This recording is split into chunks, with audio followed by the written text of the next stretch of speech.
you will be good to start. Okay, so once again, I'm Cheryl Bonbach Kaplan. I'm president of the College of DuPage Adjuncts Association. I thank you all for agreeing to participate in our first ever virtual candidate forum. This is about the 7th or 8th forum we've actually hosted.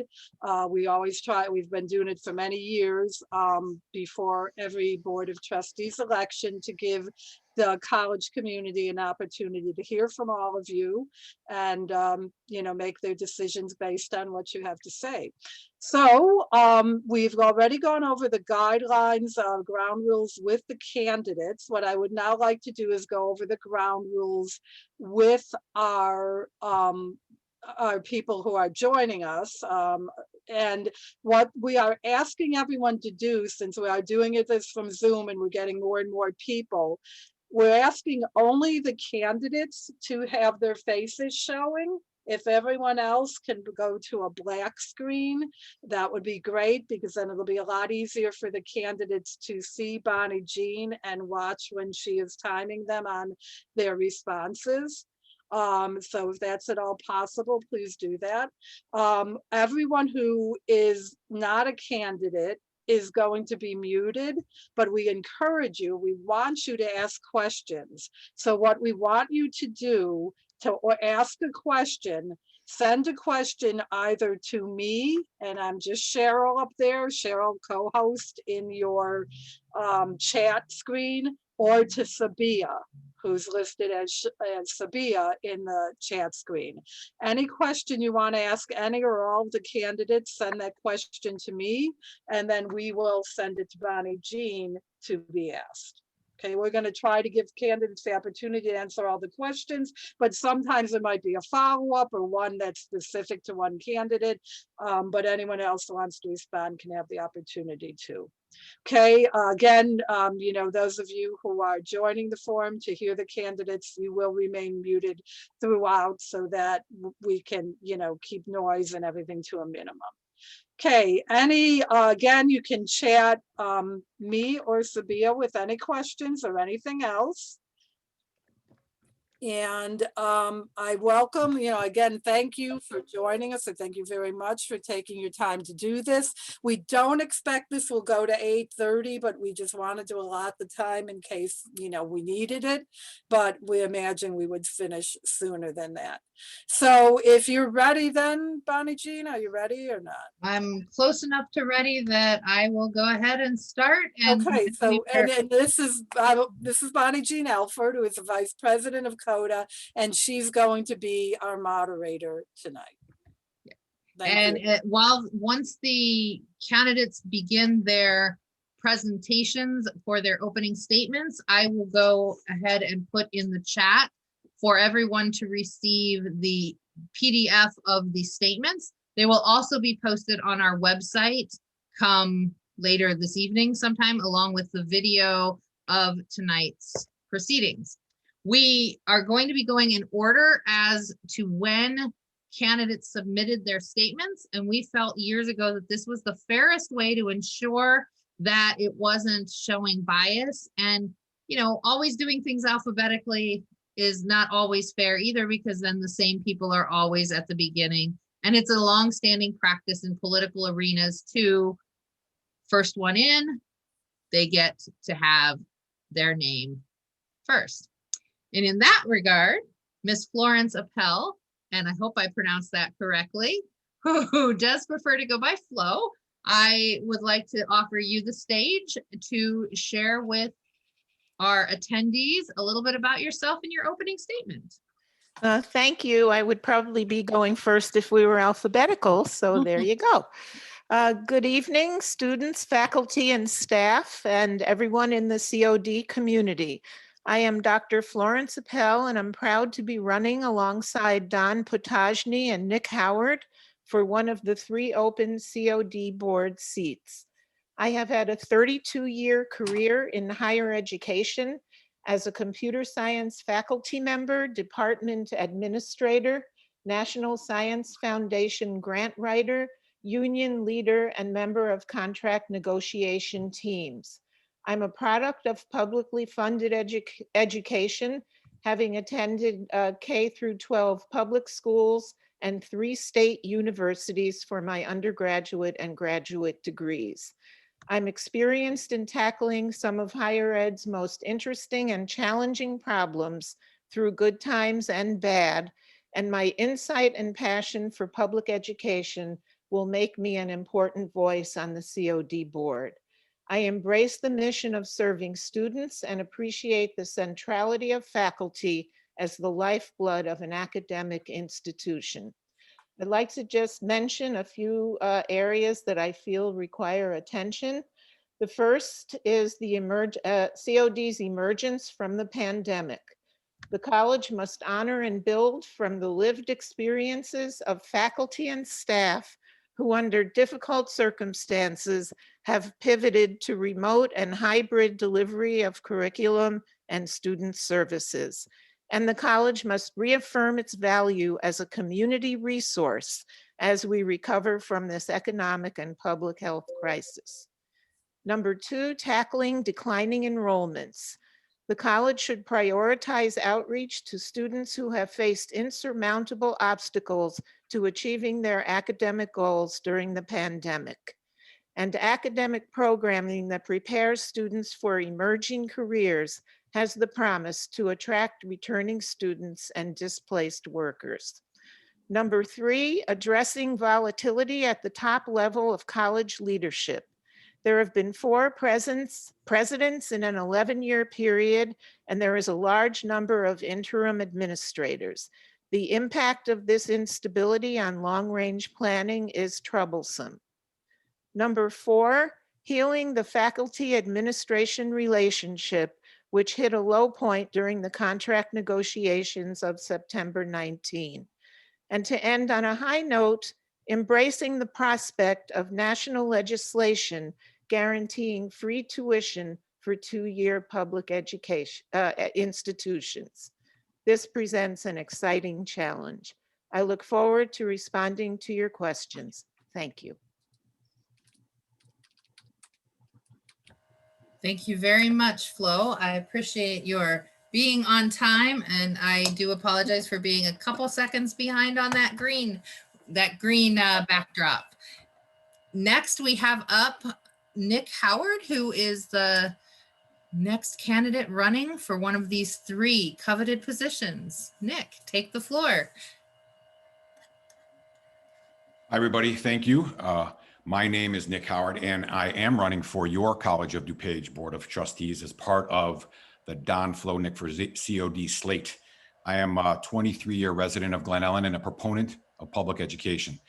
I will bring years of business experience to the table, as well as a practical knowledge of what it means to be a member of the COD staff and a user of all that COD offers to the community. I have a BS in computer science from Northwestern University and an MBA in finance from the University of Chicago. I'm a lifelong learner, and I truly understand the importance of education and a person's potential for success. In 1999, I started my adjunct faculty career. I spent 1 semester at Harper College, then moved to COD for 6 years and ended my time teaching at IIT for 4 more years. I created my own curriculum, assignments, class website, exams, and in most cases was able to choose my text as well. I really enjoyed teaching and meeting so many great students from so many different backgrounds. I even met some of my company's future employees while teaching them in class. It was a great experience and really afforded me the opportunity to see what's beneath the tip of the iceberg when it comes to preparing, teaching, mentoring, grading, and all that happens behind the scenes for a faculty member. I, along with my wife, Tara, own a financial services software development company. Over the last 20 years, I've managed multi-million-dollar budgets and large-scale software development projects for both internal product efforts, as well as projects for our customers ranging in size from small to multi-billion-dollar publicly traded companies. Our philosophy as a company has been structured around a 4-part process for solving customer problems. Those are discover, design, develop, and deploy. We discover what problems our customers need to solve and the types of solutions they'd like to see in place. We do this by listening, asking questions, and discussing things in as complete and bilateral a fashion as possible. After this discovery process, we take the time to design a solution or solutions that we then present to them for further refinement. Once we have a plan in place, we develop a solution by taking into consideration all we have learned during the first parts of our process, as well as all the experience we have gained over the years doing similar types of projects for other customers. And finally, once we have completed the development process, we ultimately deploy the solution where we continue to review and refine and provide continued support as they move forward. I believe my business acumen, my practical experience, and my educational and teaching background are very, very valuable assets and will be well suited for the board. The items that are of importance to me, and we can elaborate as part of the questions, are treating the faculty well, having fiscal responsibility, not just through cuts, but through investment, making sure that our enrollment continues to grow with the diversity of paths that we can take, making sure that we address the inclusion of people within the COD community, as well as talking openly about student mental health, which I think is extremely important in these times in particular. Now, I've always been a supporter and an advocate of COD and all it has to offer the community. I also have fond memories of my time there as an adjunct faculty member. However, the most recent faculty contract negotiations and how the staff was treated were my main motivations for running. I'm hoping to be part of the board so we don't have to witness this again. If we are going to fulfill the principal tenet of the mission statement in creating a center for excellence in teaching and learning, the faculty are an integral, if not the most important component for achieving that goal. The faculty's working conditions have a direct I'm impact. sorry to have to interrupt you, but you're approaching 3.5 minutes. Therefore, we need to support them as much as we can since they are supporting our students. Thank you very much, and I appreciate your extra time. Thank you very much. And see, you now all have an example of exactly how I am going to interrupt you. I will try to give you a couple seconds to wrap up your thoughts, but if you start getting to that 3.5 moment, I'm going to employ the Toastmasters rules and say something. Good job. Okay, so next up we have Miss Heidi Holen. Wait, did I mess up your last name there? No, you actually got it correct. Thank you. Wonderful.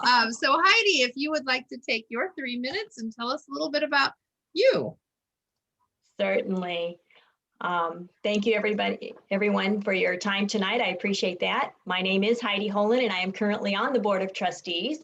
I believe as a trustee, the most important thing that they should do is indeed hold up the mission statement, which was just mentioned. And that statement says that we should be a center for excellence in teaching, learning, and cultural experiences by providing accessible, affordable, and comprehensive education.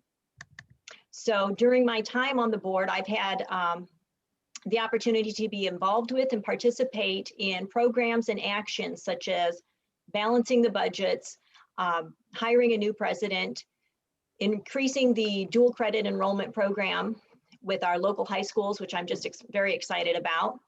We have launched a new business incubator known as Innovation DuPage.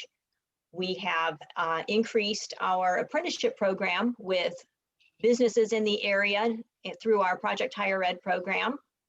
We have safely and successfully transitioned from in-person learning to online learning during the beginning of the COVID pandemic. And we have also continued to expand our hybrid program as we've gone along. A few weeks ago, we had the opportunity to save the taxpayers $9 million when we refunded some bonds.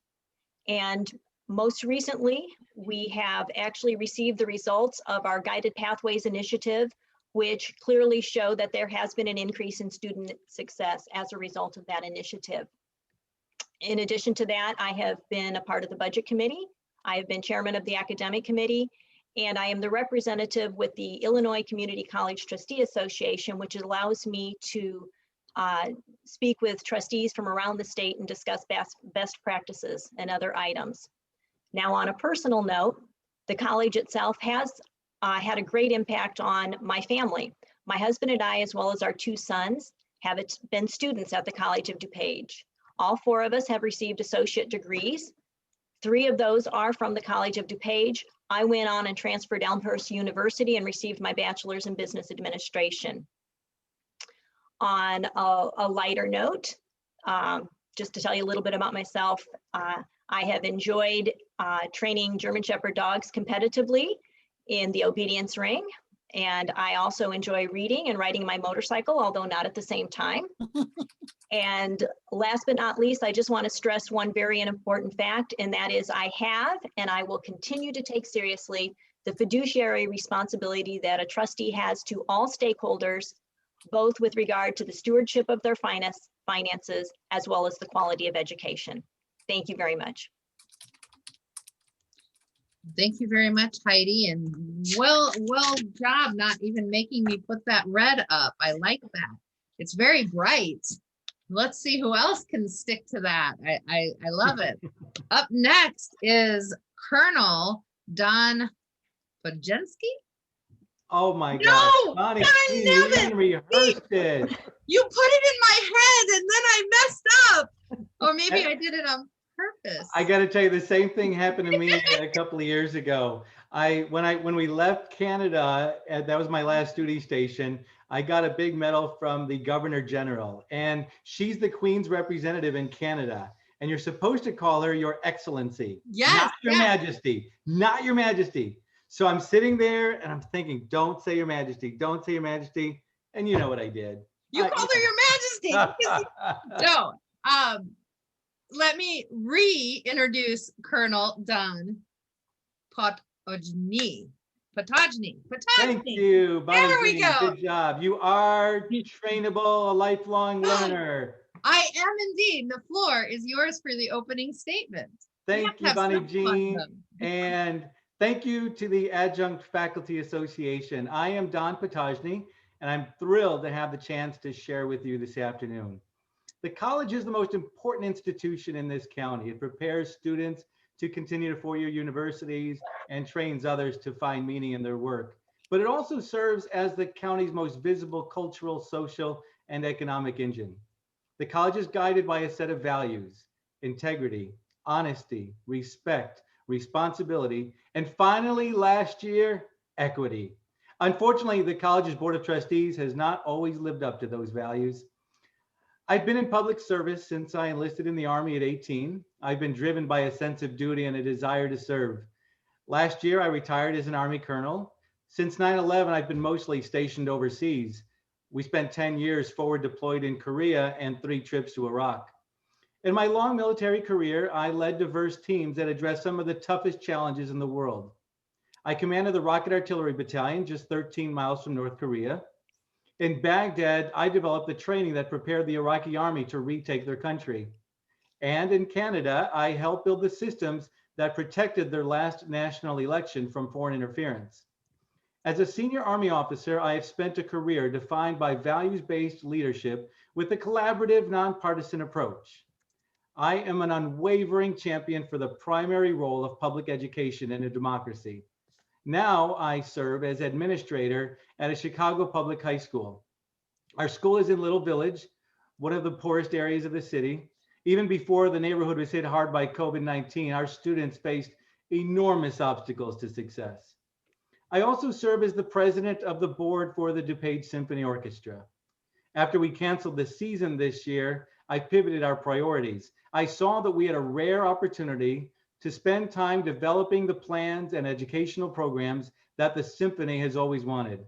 So I recruited many highly capable directors and built the board into a highly effective team. We hope to enjoy a full season in the fall. I know what it means to serve and live following a set of values. I appreciate your support in bringing strong principled leadership to the College of DuPage board. I'm running with Flo and Nick.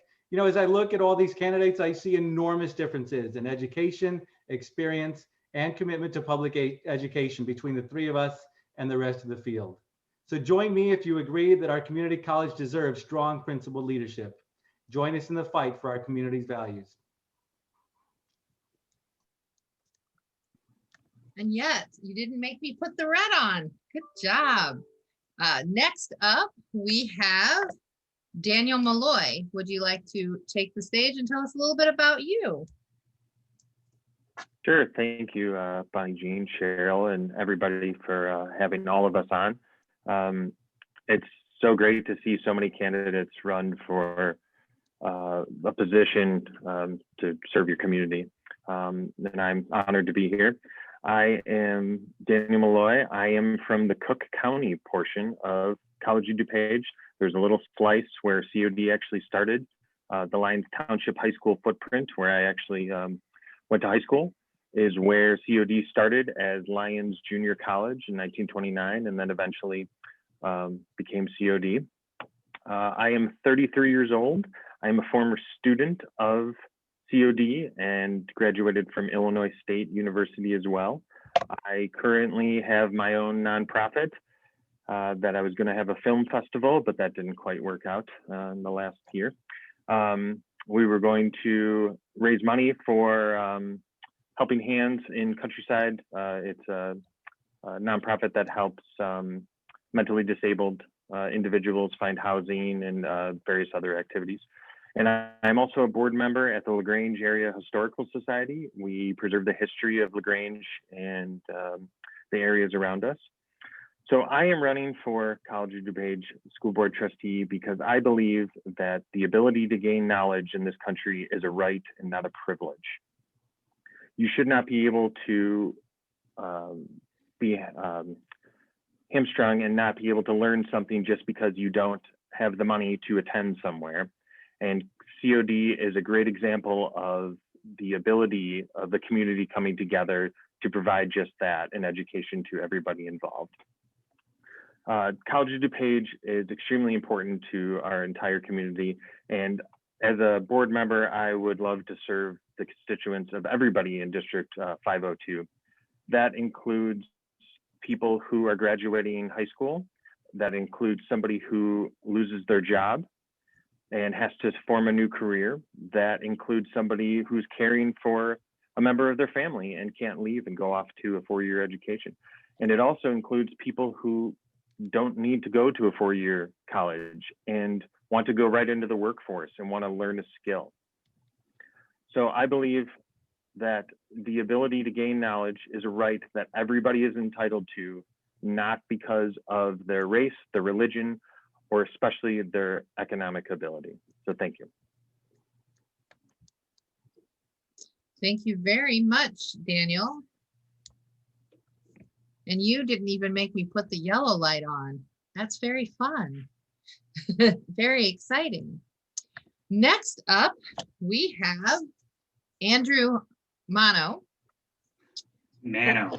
See, you put these things in my head and I messed them up. I knew that was going to happen. You had Like I said, happens all the time. no, seriously though, Andrew Mano, who is what you're laughing, right? Because I'm doing this on purpose. You guys know this, right?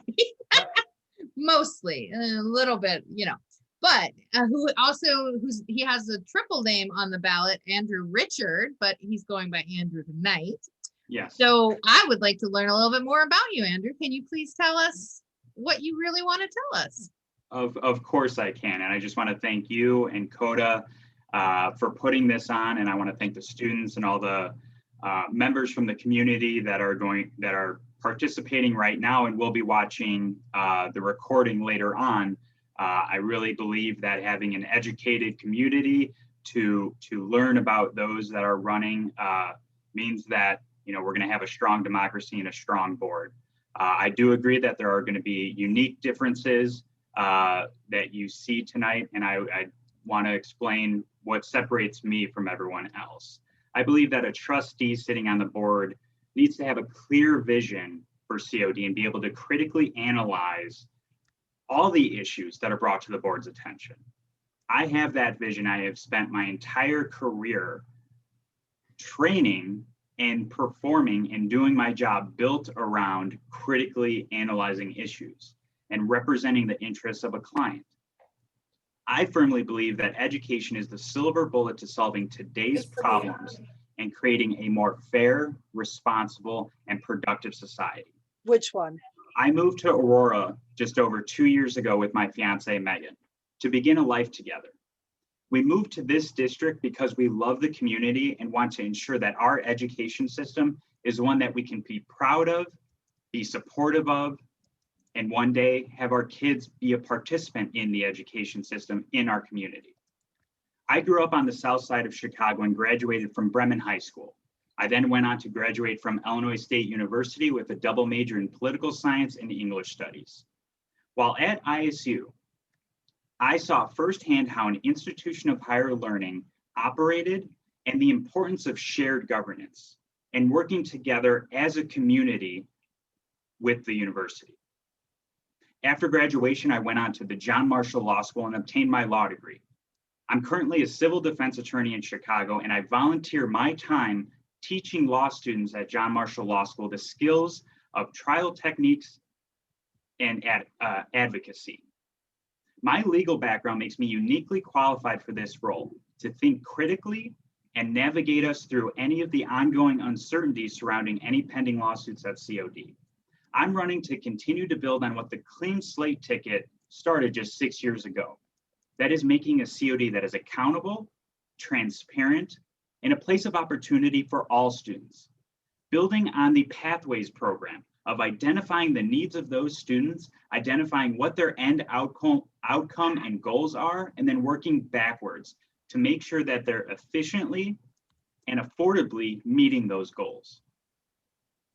Now, I'm running in this race to put the community back in community college.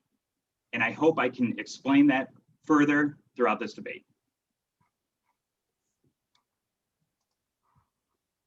Thank you very much, Andrew. And I apologize for skipping the yellow there. There's actually a very good reason for that. I do have to ask that Texa, our next speaker, would kindly change your name back to just your name instead of your website, because that is a violation of the ground rules. Uh-oh. I know, I have to be very Hey, you never strict on know. this. You have to test the boundary, right? Yeah, I have to, yes, push those boundaries. So I was sending a chat regarding that. So Andrew, I do humbly apologize for missing the yellow, but I got you That's just all in right. time for the red. It's only 2 strikes. Oh, wait, how many do I get? Do I get 5, 6, 20? I'll give you some leeway. Oh, thank you. That's a good thing. I appreciate that. But I love having examples of rule breaking so that I can, correct them, because as a sociologist, that's what we do. We talk about how we're supposed to conform to the rules in society. So thank you, Texa. So speaking of Texa, you are next up. Sheng Texa Sun is on the ballot, but he is asked to go by Texa tonight. So the floor is yours. Thank you. Hi, everyone. I'm Texa. Thank you for spending time with me and us.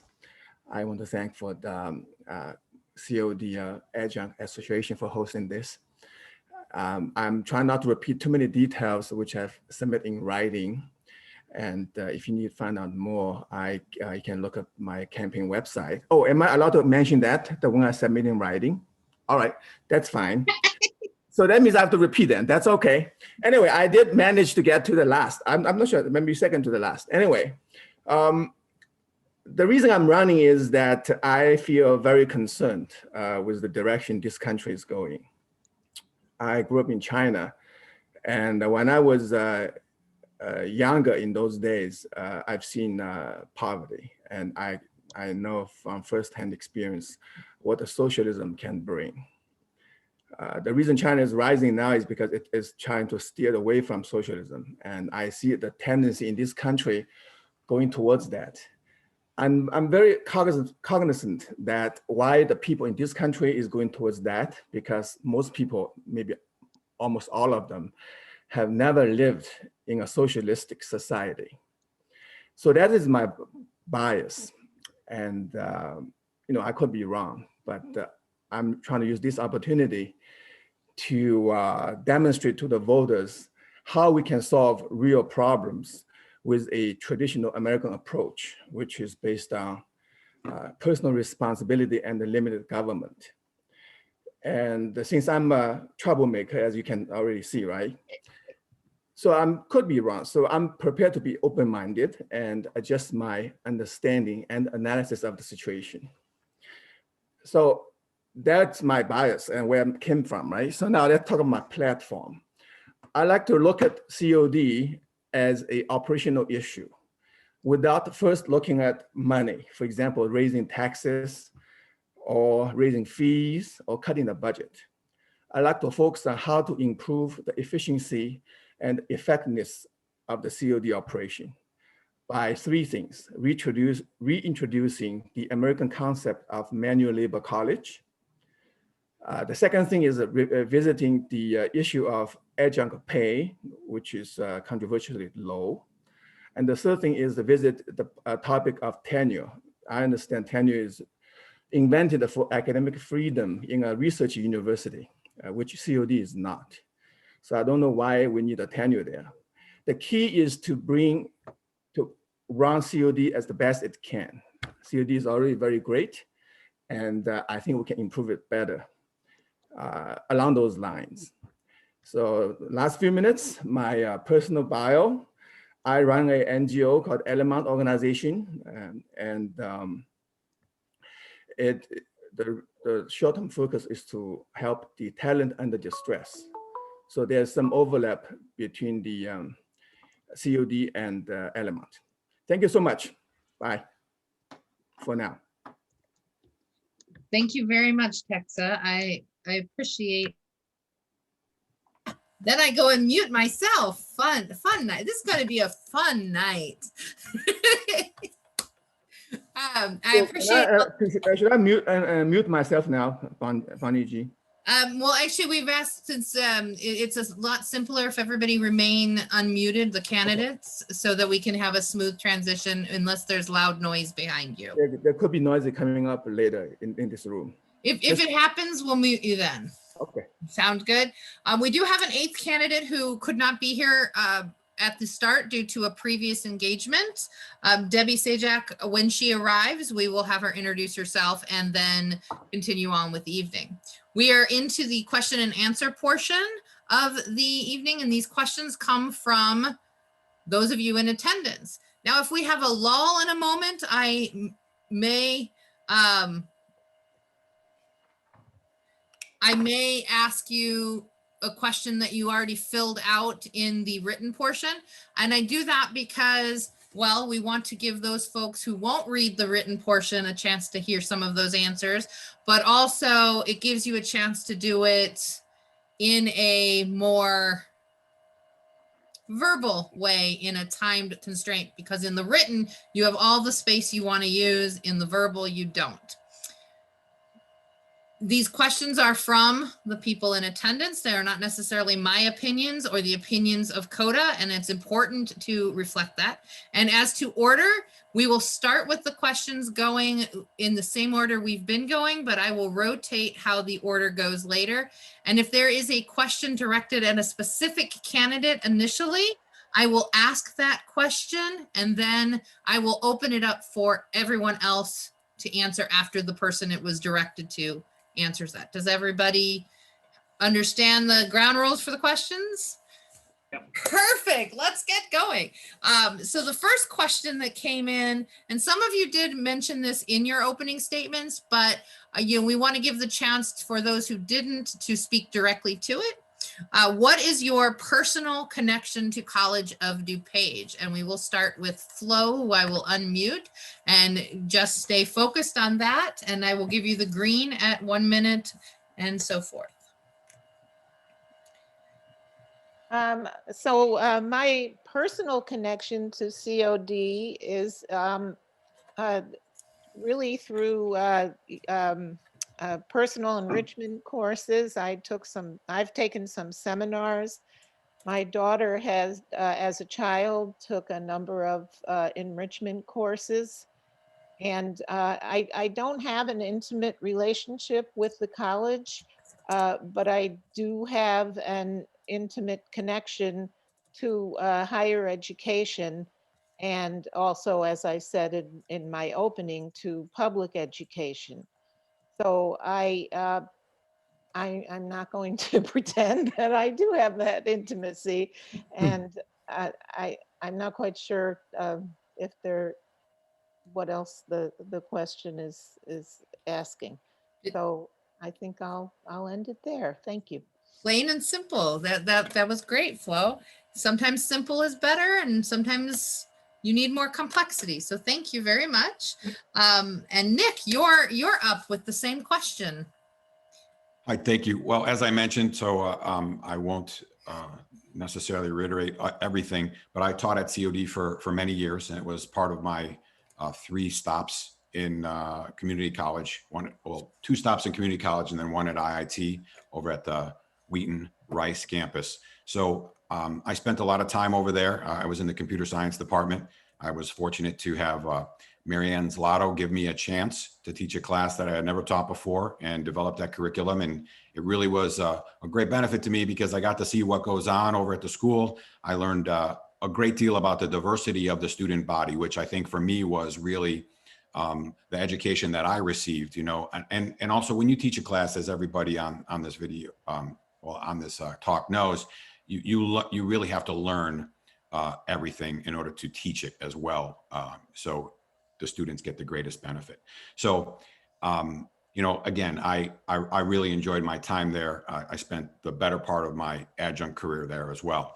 The only other, well, there's two other areas where I have, you know, experience at COD. My wife and I and my kids, we have used the Mac for years. So we really enjoy the product that goes over there. My favorite being when Weird Al Yankovic gave his concert. And that was probably one of my favorite things that I've seen there. It was just absolutely fantastic. If you like Weird Al Yankovic, it was great. And then my wife and I do a scholarship every year over at Glenbar West. And our relationship is that a lot of times we try to find people that are ultimately going to end up at COD. So it's a great place for a lot of people in their community to start. So thank you very much. Thank you very much. And same question to Heidi. Okay. Yes, I was a student there. I took my transfer courses there. I married a man who graduated from there. He also was able to launch his career simply on the reputation of the academics in the field he was in when he graduated. So the employer had contacted the college for employees. So that was a good connection. Most recently, both of my sons attended. One of them was eye-opening because he had a little bit of problem navigating to get his courses, but he figured it out, got it done. And then the second one was a student worker while he was there. And he also was able to launch his career. He was recommended by a professor for his employer, who he has now been with for a few years. He finished up his degree while he was working full-time. So a connection there. I too have enjoyed the MAC greatly. It's a wonderful place to go. And then obviously my service as a trustee. So I think that's about it. Thank you. Thank you very much, Heidi. And next up for that question is Don. And I'm not going to even try your last name. Don't bother, Bonnie Jean. You can just call me Colonel Don. So yeah, look, well, first of all, I earned my master's degree in adult education. I have seen the transformative power of a college education. And I've always been, I've always seen a huge component of leadership as teaching. I've always had a big dry erase board in my office, and half of my meetings turn into a class. I had a transformative experience at Harper College as a young man, and I'll share some of that later. But my son is 10 years old, and we are living in his 9th house. When you do well in the Army, you're rewarded with lots of moves. So we have lived all over the world and moved every summer. When I retired last year, my wife Googled, where should we live next? And of course, here we are in the middle of DuPage County. Using a VA loan, we bought a house, our dream house, and I found my dream job working in a public high school, helping develop pathways for meaningful life and work with children that have everything stacked against them. And Nick, my son is a huge Weird Al fan too. So hopefully when he comes back around, we open back up, he can join us and we'll have a fun time. But that is our connection. I wish I could say that I've lived in the shadow of College of DuPage, but I've been serving our country around the world. And this, though, is not where my parents decided to live. This is where we decided to live. And I love the sense of community that we have found throughout this area that we haven't seen anywhere else in the world. And we're thrilled to be part of a long tradition of leaders that have made this a great place to live.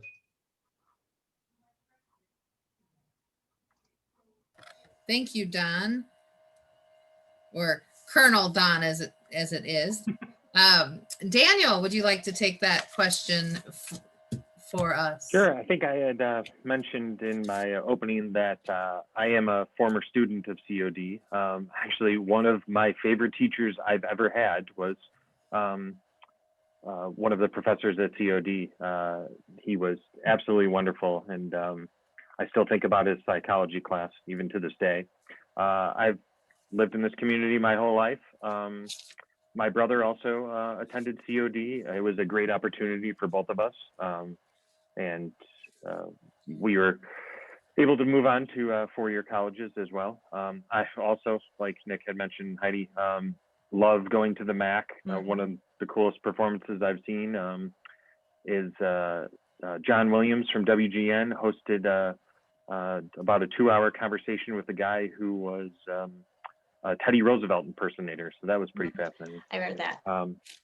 Yeah, that was great. So yeah, I strongly believe in everything COD does, and I'd like to open my experience of attending there to other people in the community. Thank you very much, Daniel. And up next is Andrew. Thank you. Well, my personal connection to COD is that I'm a member of the community. And I think that's something that's critically important and brings me back to what I ended on in my opening statement of putting the community back in community college. And what I mean by that is re-engaging the community in all of its parts, members of the public, members of the business sector, and really bringing them in with open arms to COD. And like many here have already said, I moved with my fiance specifically to this district because the education system is so strong, because COD has a great effect and touches not only DuPage County, but parts of Cook and Will County, which I think is sometimes overlooked, that it has such a far-reaching effect on the community that there's opportunity there. And there's greater opportunity for students to come to COD and achieve the success that they want to achieve and have COD be what they want it to be for them. And so my personal connection is that I'm a member of the community. I pay property taxes that go into COD, and it's, I believe, my responsibility to ensure with every breath in my body that COD is successful, the place to go, and strong moving forward. Thank you very much, Andrew. And Texa, can you take that question now? Oh, thank you. Somebody start cooking here. So anyway, I have used COD's library quite a few times, and take walks there. I really like the campus, and I look at the pools, trying to swim there, and also enjoyed a few shows in a MAC, Performing Arts Center. We meaning Element, is evaluating whether COD can become a potential partner for this program called Helping Talent Under Distress. Okay, that's it. I yield the rest of my time, Your Honor. Thank you very much. And that is a good point. You don't have to use every minute that you have available to you. If you can succinctly answer the question in less than a minute, go ahead. But some of the questions you might need the whole time, like this next question that is a tough one. It's a deep one, and it's been initially started with direction at Heidi. And I think that's partly due to your current standing right now. So I'm going to read the question as it was written, and then once everyone else will get an opportunity to answer the question in whatever way they feel that they need to, being that they're not currently on the board. So the question is, why did the Board of Trustees feel, okay, let me read it correctly, feel the need or fail to recognize the many additional hours that adjuncts as well as full-time faculty, but especially adjuncts, invested into moving our classes online. Adjuncts especially have not been compensated in any way, and whoever asked this question would like to know why not. Okay.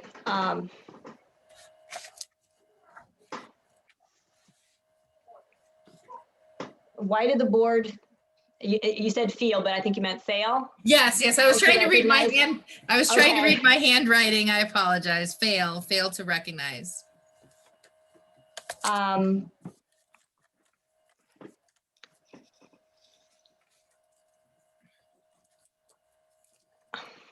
I guess I've heard people discuss this as far as mentioning it. And I would honestly, this is a time where I feel I would like to have a listening session personally with the adjuncts to get their perspective more clearly, directly from them. So I mean, when they say they transitioned, I think everyone was transitioning. So I need to have a better understanding of what exactly it is they were looking for that they failed to get, that they feel that they got, did not receive something that they deserved. Because it was a transition from the entire, for everyone to transition. So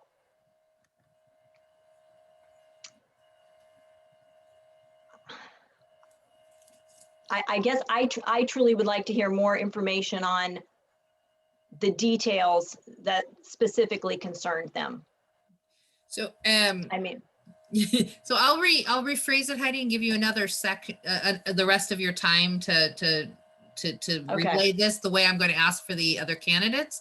How would you go about potentially compensating adjuncts for time spent that isn't normally in their contracted time?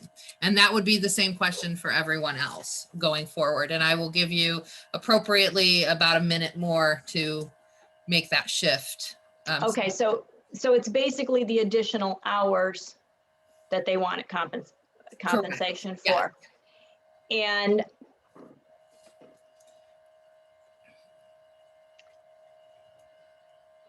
And I also, I have to say, at this point, discussions that I've had on this are confidential and I cannot reveal those, which is why I would like to have more information on this.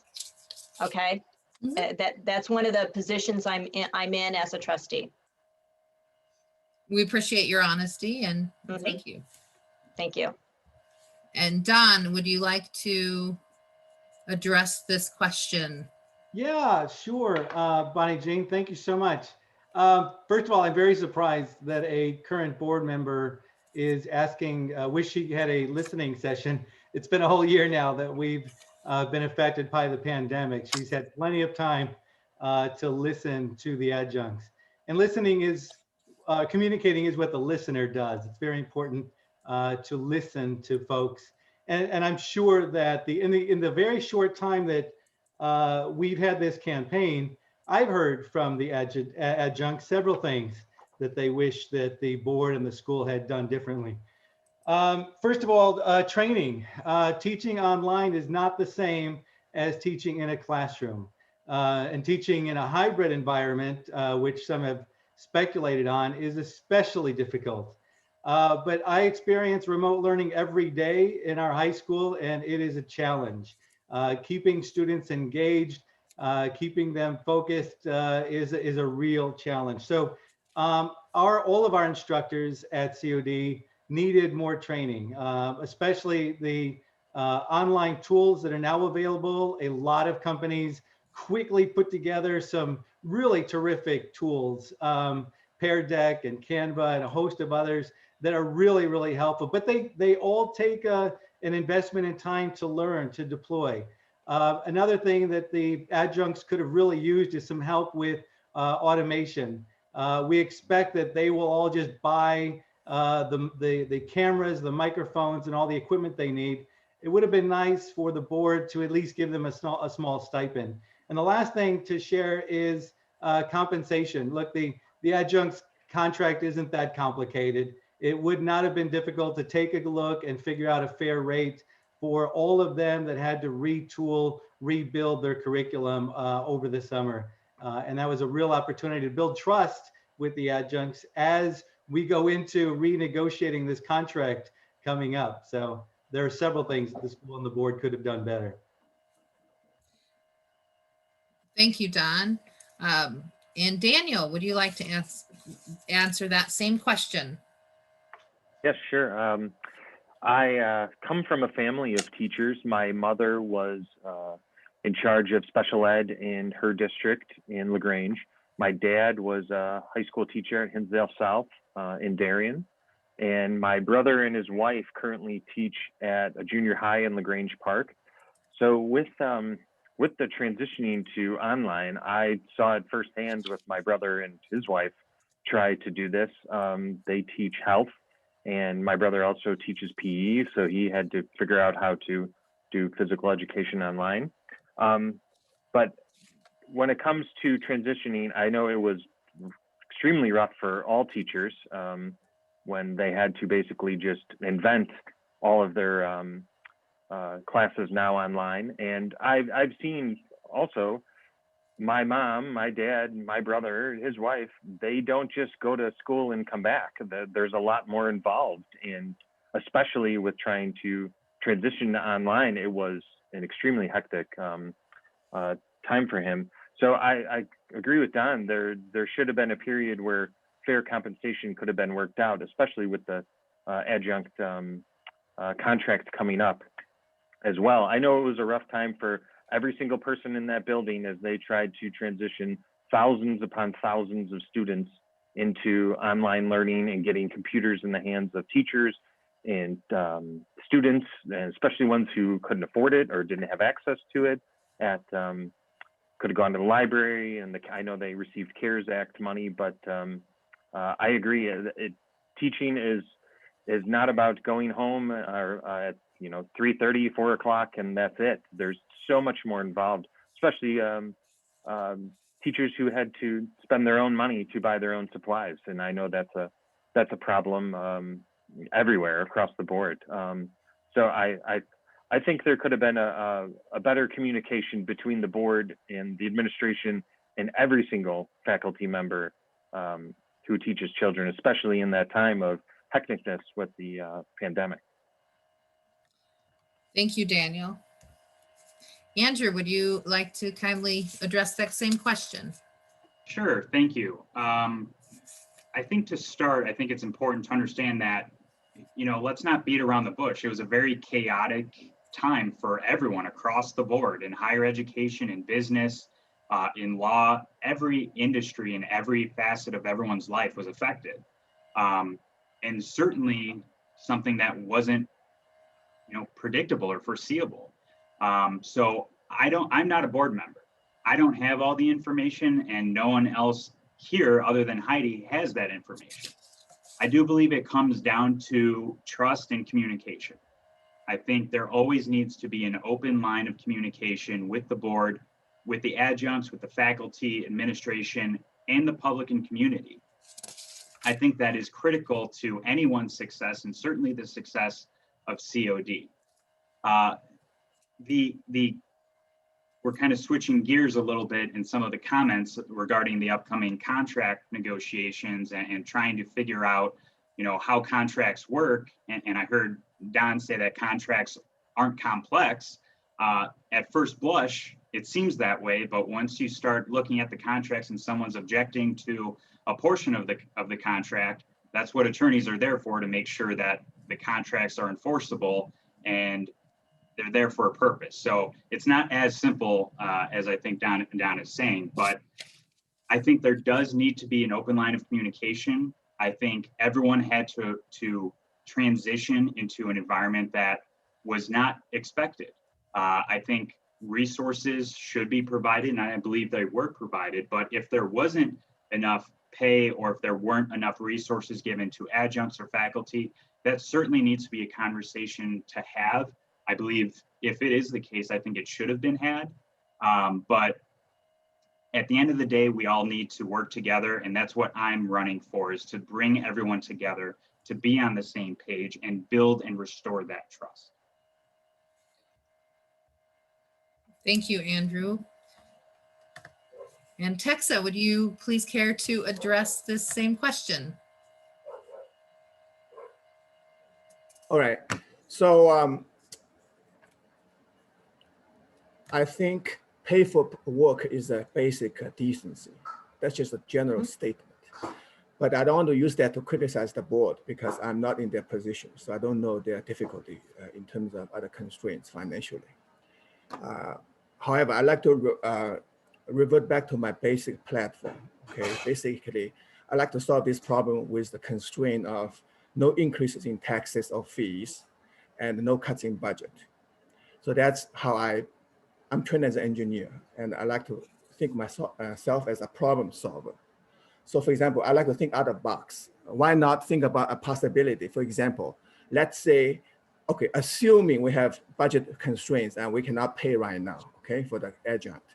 Maybe we can look at a possibility to pay them through pay increases in the future. And that's just a thought I have.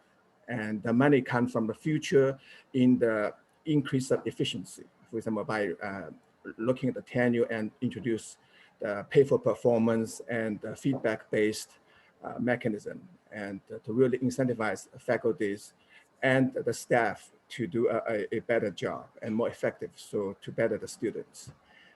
Yeah. Thank you, Texa. Flo, would you please address that same question? Yes, thank you. I believe that the centerpiece of the academic enterprise is the teaching. And it is, while I recognize that all corners of the college had to pivot, that the faculty had to do something remarkable and, and incredibly difficult in a very short span of time under very difficult situations. So the adjunct faculty, who are often marginalized in the discussions that take place regarding treatment of faculty, were actually in even a more difficult spot, as the college had to responsibly shut its doors to normal activity. And I think that as I understand it, the adjunct association was attempting to have deliberations with the college administration, and that they were unsuccessful in being recognized in that attempt. I think there were additional constraints put on all faculty requiring quarter and midterm grades, and the adjunct faculty necessarily have felt that they are carrying an extraordinarily large burden as they continue to serve their students and the college. Thank you, Flo. And Nick, would you like to round out answers on that question? I certainly would. So first of all, in order to have an appreciation of what is required to teach a class, you have had to taught a class in the past. Well, teached, here's me, I'm not even conjugating my verbs properly. You had to have taught a class. So it's important to have the right perspective when you're on the board and to be able to bring that perspective to the negotiations. Now, the code of contract is 21 pages. I wouldn't call it complicated. In fact, it's pretty light. When I read it, it didn't feel like much. And if you have spent any time creating a curriculum, teaching a class in regular environment, you know that, and as I mentioned, what you see in class is the tip of the iceberg of what goes into preparation. Now take that and move that offline. We have to change everything. You have to maybe potentially change how you do homework. All paperwork has to change. There's a lot that goes into it. Now, I absolutely agree that something should have been done for some sort of monetary remedy to help them get up. I know that COD got some CARES Act money, and specifically, I believe, earmarked for adjuncts. So some of that could have been parceled off and given to the adjunct members. There's a lot of places where the adjunct faculty is not seeing what they should, whether it be the ability to access insurance or whatever the case may be. This is just one of those things. All faculty, adjunct and regular faculty, there should be some sort of fund, and we'll learn from this. The pandemic will teach us They'll teach us things that we need to add to paperwork going forward. I used to work at Zurich Insurance, and before 9/11, there was no terrorism riders on any insurance policies. There's going to be some pandemic riders on contracts going forward, or whatever the case may be, extraordinary circumstances that are going to take us into situations where we have to teach classes in unlikely situations with extreme pressure and not any checklist to guide us like we have for other things. So I believe that if you are a good board member, you should be educated in what goes on. There shouldn't be a need to do a communication schedule now. You should have been doing that from the beginning with the students, the admin, and the faculty. It should be a regular communication process between the board and them. Thank you, Nick. This next question, for whatever reason, was directed at you, Nick, to start us off with. Okay. Sometimes people have a real interest in learning from one person or another. So we will start the questions with you on this one. So how do you view greater inclusion and compensation for adjuncts who teach the majority of courses at College of DuPage? One more time, please, just so yes. How do you view greater inclusion and compensation for adjuncts who teach the majority of courses at College of DuPage?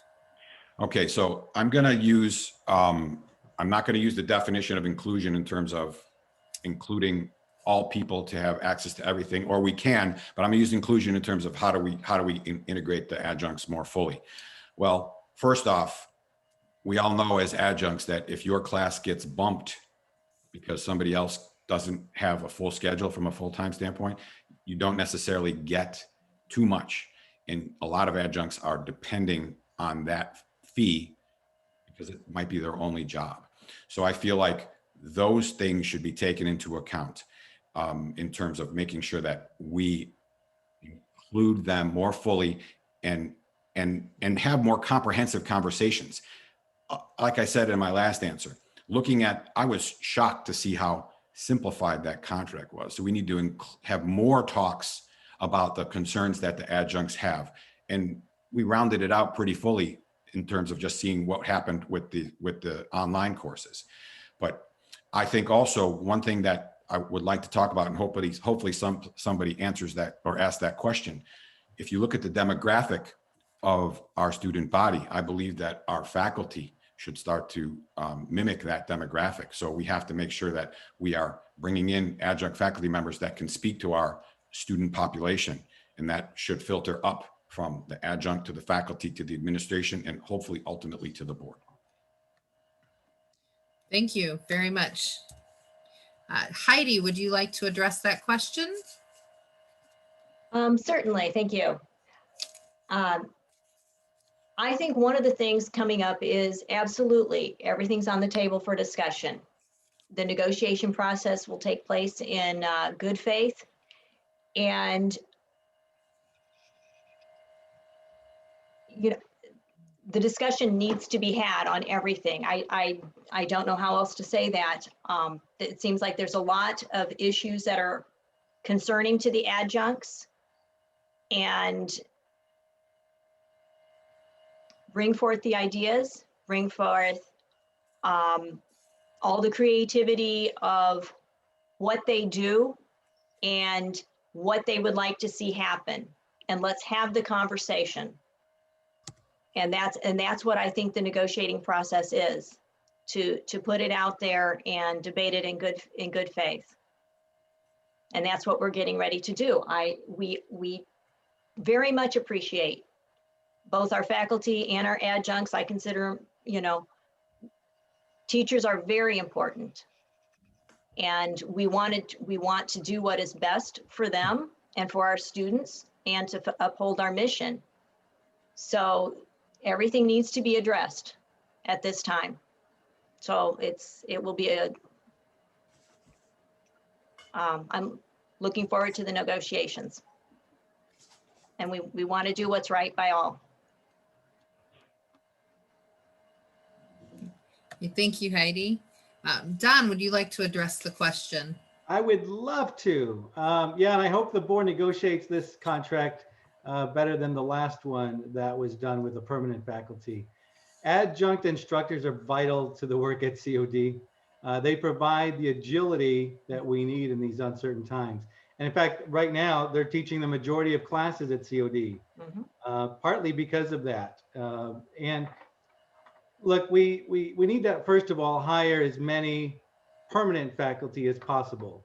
The use of adjunct faculty goes back quite a ways, but it's never been as prevalent as it is now. And it's one of the symptoms of this gig economy that so many workers in our area have to rely on to put food on their table, where workers are treated as commodities, trying to piece together full-time work and just barely getting by.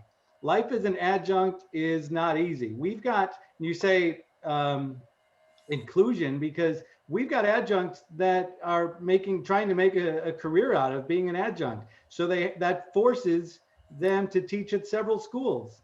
If you're commuting between 3 or 4 local schools, how do you identify with any of them? How do you feel like how do you belong to COD when as soon as you teach your class, you need to rush over to another school?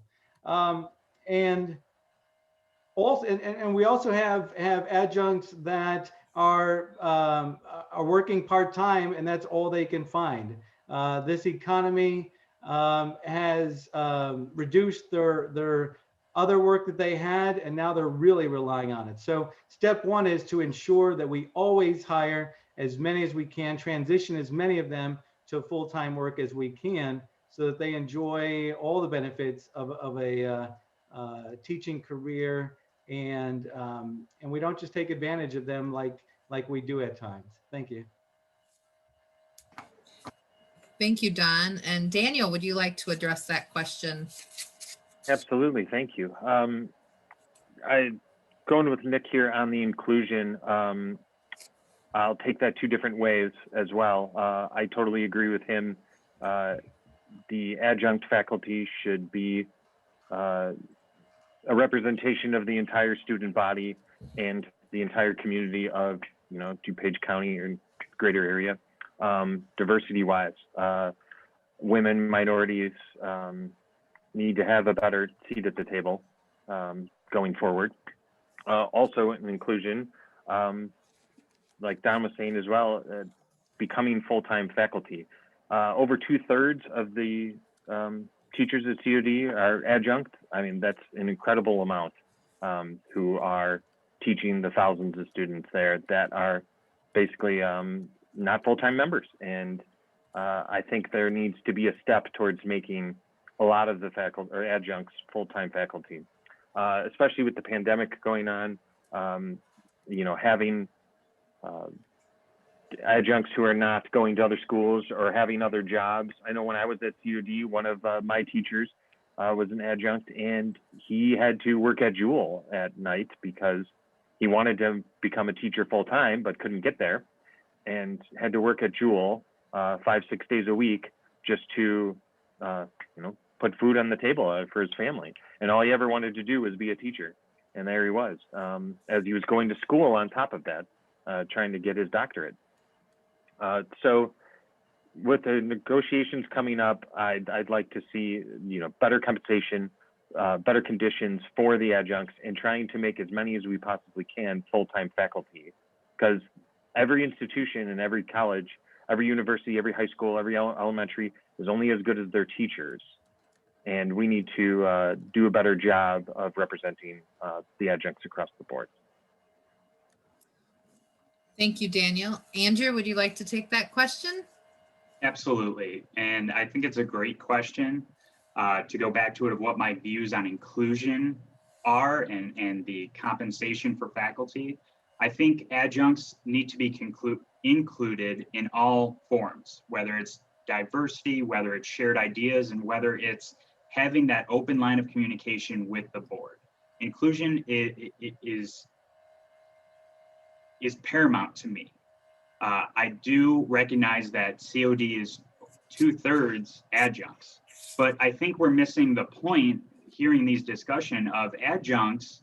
Yes, there are adjuncts that want to become full-time faculty members, but there's also adjuncts that are part-time because they're retired and they're using this as a way to give back. There's part-time adjuncts that are full-time in another job and they're providing their expertise in that field. In law school, there's full-time professors that teach the book part of the law, and there's adjuncts that teach the trial part because they're actual attorneys in their 9-to-5 job. And there's similar circumstances in the medical field, in the technical field.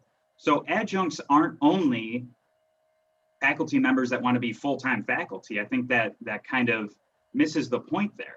I think adjuncts should be given the respect that they deserve.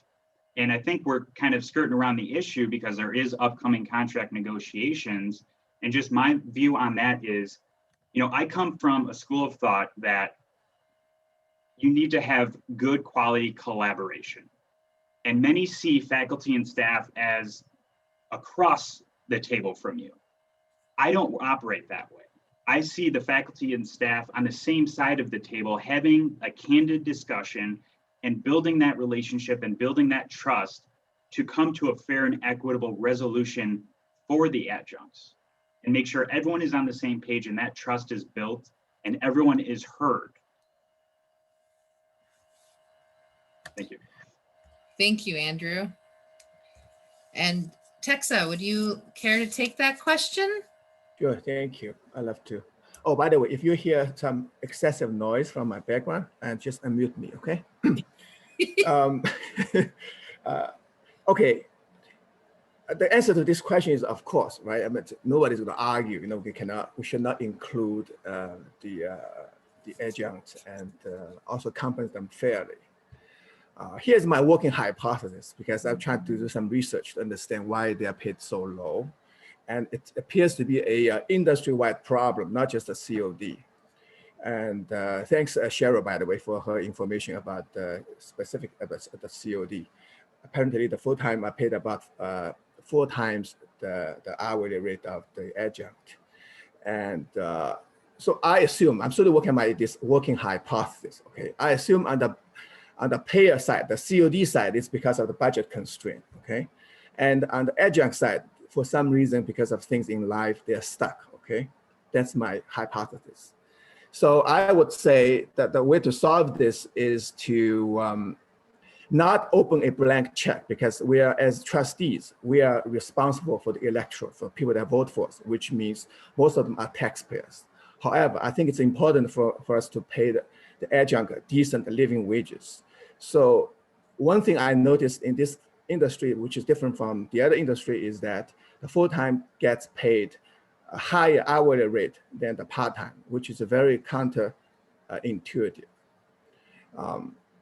So I would say one key thing I want to address is to help adjuncts have a career development, so that if they are stuck in life, they can get a better alternative outside of the COD or even this industry. Because of time limitation, I will stop here.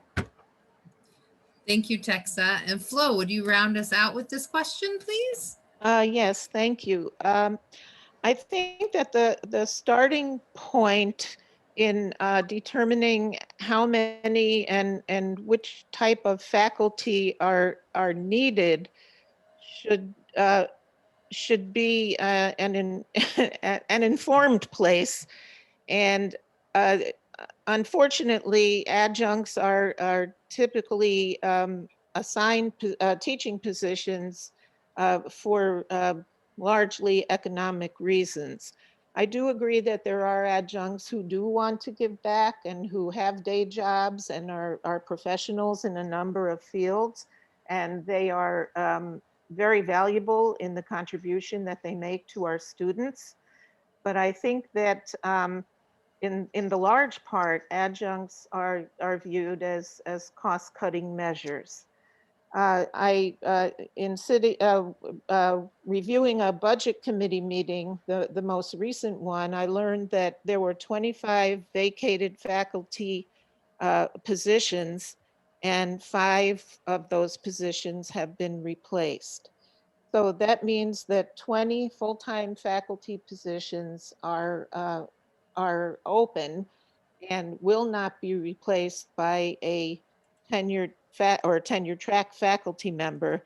And the work that tenure track faculty members are expected to do will be parceled out among more tenured track faculty members and adjuncts as well. I would like to see professional development beefed up for adjuncts as well as compensation. And I would also like to see the college emerge from this pandemic with creative and pragmatic approaches to utilizing technology to save time and travel and difficulties in the lives of adjuncts. There's a way to learn from the period that we're currently in. Thank you. And thank you everyone for your answers on that question. Let's go ahead and move on to the next one. And we will have Don start us off with this today for this question. What ideas do you have for best supporting remote instruction for both faculty and students during this continuing time period? Yeah, this everybody says how difficult it is, and it is. And it's a little bit late for that question. We needed that question a year ago, and many of us struggled with that question all summer long. But you know, like Flo just said, though, one thing I want to make sure that we do is not lose all of the lessons that we've learned. And smart organizations are doing that all over the country. In fact, some students have flourished under remote learning without the peer pressure of being face to face, without the romance in school and the gossiping and the whatever, you know, the fashion. Students that are at home, they many of them are flourishing. They're they have a newfound freedom to turn in their work and to engage with their teachers like they haven't before. There are many organizations have found that many workers can work remotely. So why are we spending so much money on offices? And so, like Flo just said, some adjuncts can potentially teach their subjects remotely, and we'll be able to tap into a much greater pool of talent rather than just the immediate area. So there are a lot of lessons to be learned from this, and I'd love to commission a study, maybe a sociologist at the school, maybe a couple of experts in andragogy, and let's figure out and capture some of those lessons so that if we ever have to do this again, we're more prepared than we were this time and more agile and adaptive. But even when we return to face-to-face learning, we should always make sure that we learn everything we can and set the example for our students as lifelong learners. Thank you. Thank you, Don. Daniel, would you care to answer this question? Sure, thank you. Yeah, it's 1 year into all the remote learning. I think most people have kind of seen what works, what doesn't. I know it's still a struggle day to day, and especially with getting kids the ability to go online that didn't have access to it. But I still talk with other teachers who have to figure out lessons plans that that you could do in person that you can't do remotely, and need to adjust that way. But also with hybrid going on and eventually getting into in-person learning more, even while you could do some remote as well. And COD was lucky that part of their classes were online already, and they had offered that to students. I even took some back when I was in Illinois State about 15 years ago. They did a pretty good job of that. But when it comes to getting back and transitioning back to hybrid and in person, I'd like to see the Carroll Stream, Addison, Westmont, and Naperville facilities being used for hybrid and getting classes there, so you can get people out of the main campus and keep kids apart and faculty apart and stuff, and be able to separate and have a wider area. We have all those facilities. I think we need to use them to their full potential. And currently they're not being used much at all. So going that route, I think the administration needs to sit down with the teachers and see what worked, what didn't work with the remote learning, and then come up with a plan of how to use, the extension campuses going forward to get kids back in school. Thank you, Daniel. Andrew, please provide your thoughts on that question. Thank you. As we can tell, I mean, we're still in the middle of a pandemic. Thankfully, vaccines are starting to roll out, and CDC and all the science is providing us with new guidelines of how to safely and effectively open up the schools to more back to in-person learning. But I think something that has been gained, if there is anything to be gained from this pandemic, is really identifying how students learn and how they learn best, and how teachers teach and how they teach best. And I agree that there should be a full-on debriefing of what is there to gain from this, and how can we use it effectively and affordably moving forward. Just speaking to some of my teachers back in high school, they found that they are able to teach even more effectively. And I think that's across the board. Speaking to some professors still at Illinois State, they found the same thing of there was a transition there to learn how to do what you were doing in the class, and now transition it to a Zoom platform or a similar platform. There's things that can be gained there, but you can't discount the in-person touch that you get from education, specifically in the technical field and technical fields, in the trades. Those are fields that require in-person learning. So I don't think a full-on let's revert to remote, I don't think that's the solution. I think there is a solution there where we can have a hybrid of, if there's classes that are more effective to be taught remote, let's transition to that. But let's keep our eye on the ball that those courses that have to be taught with hands-on training in the medical fields as well, we need to make sure that we can do it safely and effectively, and make sure that those classes can be taught in person safely. Thank you, Andrew. Texa, it's your turn to address this question.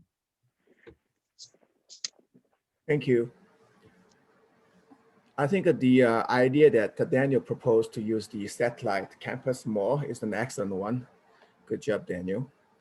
And I like to propose 2 points. One is, I know some students, they enjoy and they do better the remote. I think there's no replacement for in-person learning. So as far as medically feasible, I like to push to open the campus at the earliest time. The second point I'd like to make is that we have a lemon, okay, which is the pandemic. But the lemonade that we can make out of this is the fact that the remote learning can be a worthwhile supplement to in-person learning. So going forward, the hybrid mode may be something we're going to pursue, because some students may not be attend physically, or they can use the recording for later review. That same thing applies to the faculty as well. Sometimes they may not be conveniently accessible to be present in person. That's it. Thank you, Bonnie Jean. Thank you very much. Flo, would you please address the question? Yeah, I would really like you to restate it, please. Sure, no problem. At any point, anyone can ask me to restate it. Let me just scroll back up to it. What ideas do you have for best supporting remote instruction for both faculty and students during this time? Okay, so I think we need to make a distinction between online programs that are developed deliberately to be online opportunities for students and faculty, and the kind of online instruction that so many faculty have had to embrace because of the pandemic. I think that developing an online program or online courses, typically within an online program, is an enormous enterprise that requires a great deal of study and care to incorporate pedagogies and expertise using the technology so that the instructors are able to perform their craft of teaching with the pedagogies that are most effective online, which are very different from pedagogies in face-to-face settings. And distinguish that from what we have been seeing, which has been a necessity to respond to the pandemic. So students also need a lot of training if they're going to be successful in online courses. And I think an institution that takes the online experience seriously will also train students to be able to, and educate students to be able to get the most out of an online course. And as I said before, moving forward, I think faculty and staff have done an amazing job. They have stories to tell. Those stories must be listened to so that the institution can incorporate new best practices in online education. Thank you, Flo. Nick, please address the question. So can I ask you to repeat it again, just because I like certain word triggers as part of my Absolutely. What ideas do you have for best supporting remote instruction for both faculty and students during these times?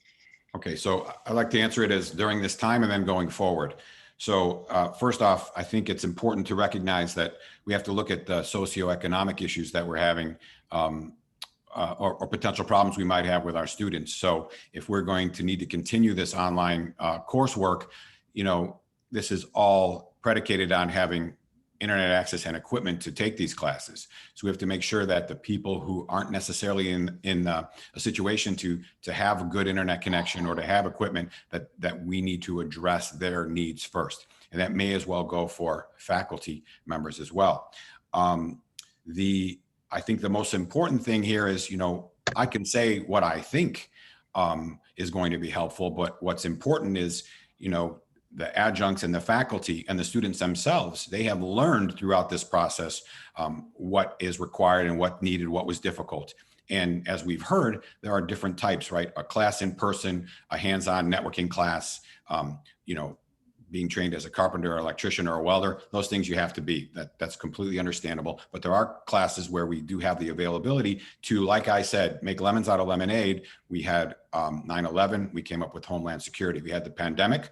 We'll figure out ways to learn from that and how we can offer these online courses. They need to be developed specifically. So I would have to, you would do a completely, not necessarily completely, but there would be a different curriculum involved for something like this. I know firsthand, I talked to my daughter's taking an asynchronous class this summer. That's going to be all online. That doesn't have to be watched in order. So are these kind of things, and then there's the synchronous, which has to be watched in order, and you have to have attendance and all those kind of things. I think that we have to try to do the best we can to continue the communication between the students and with the faculty members so they can make the suggestions that are going to put us on the right path to utilize these, because these could be ways for us to increase. And we have a declining enrollment, but now we might have an opportunity to go in district with difficulty getting to school, out of district, and even out of state, because there's lots of talk of how Indiana is taking some enrollment from us as well. So we can learn a lot from this, just like we did anytime there's been a big event in the past. Thank you, Nick. And Heidi, would you please round us out with this question? Thank you. I see a lot of opportunities with what we're going through right now. I see a variety and flexibility that we're going to come through this with that is going to allow us to do a lot of new things going forward and to develop new programs. We already knew there was a demand for some online services that we hadn't yet started. And we have had a crash course on how this on what we need to do. So we do indeed need to hear the feedback from students and from every teacher and do an analysis of this to get a great understanding of all the various aspects involved, the student learning styles, the teaching styles, the courses that were more successful than others, all the input and data points we can, but we know that we can have a flexibility and a variety of offerings that we've never been able to do before. And we can do it better each time we go forward, learning from what we've already had take place, learning as we continue to go on. We'll see how we're meeting a demand, but we want to be able to offer to our students something that they will be able to, again, strive towards student success with. At one particular time, they may want online. Maybe they want to be in person. We're going to be able to be flexible and adaptable in a way that we never have at this capacity, at the quantity that we've been doing it at this time. So it's going to open up a lot of opportunities going forward. And I think a lot of students are also looking forward to get back on campus. I think I myself I really do prefer in person. And so I look forward to that day when we're not talking across a computer screen.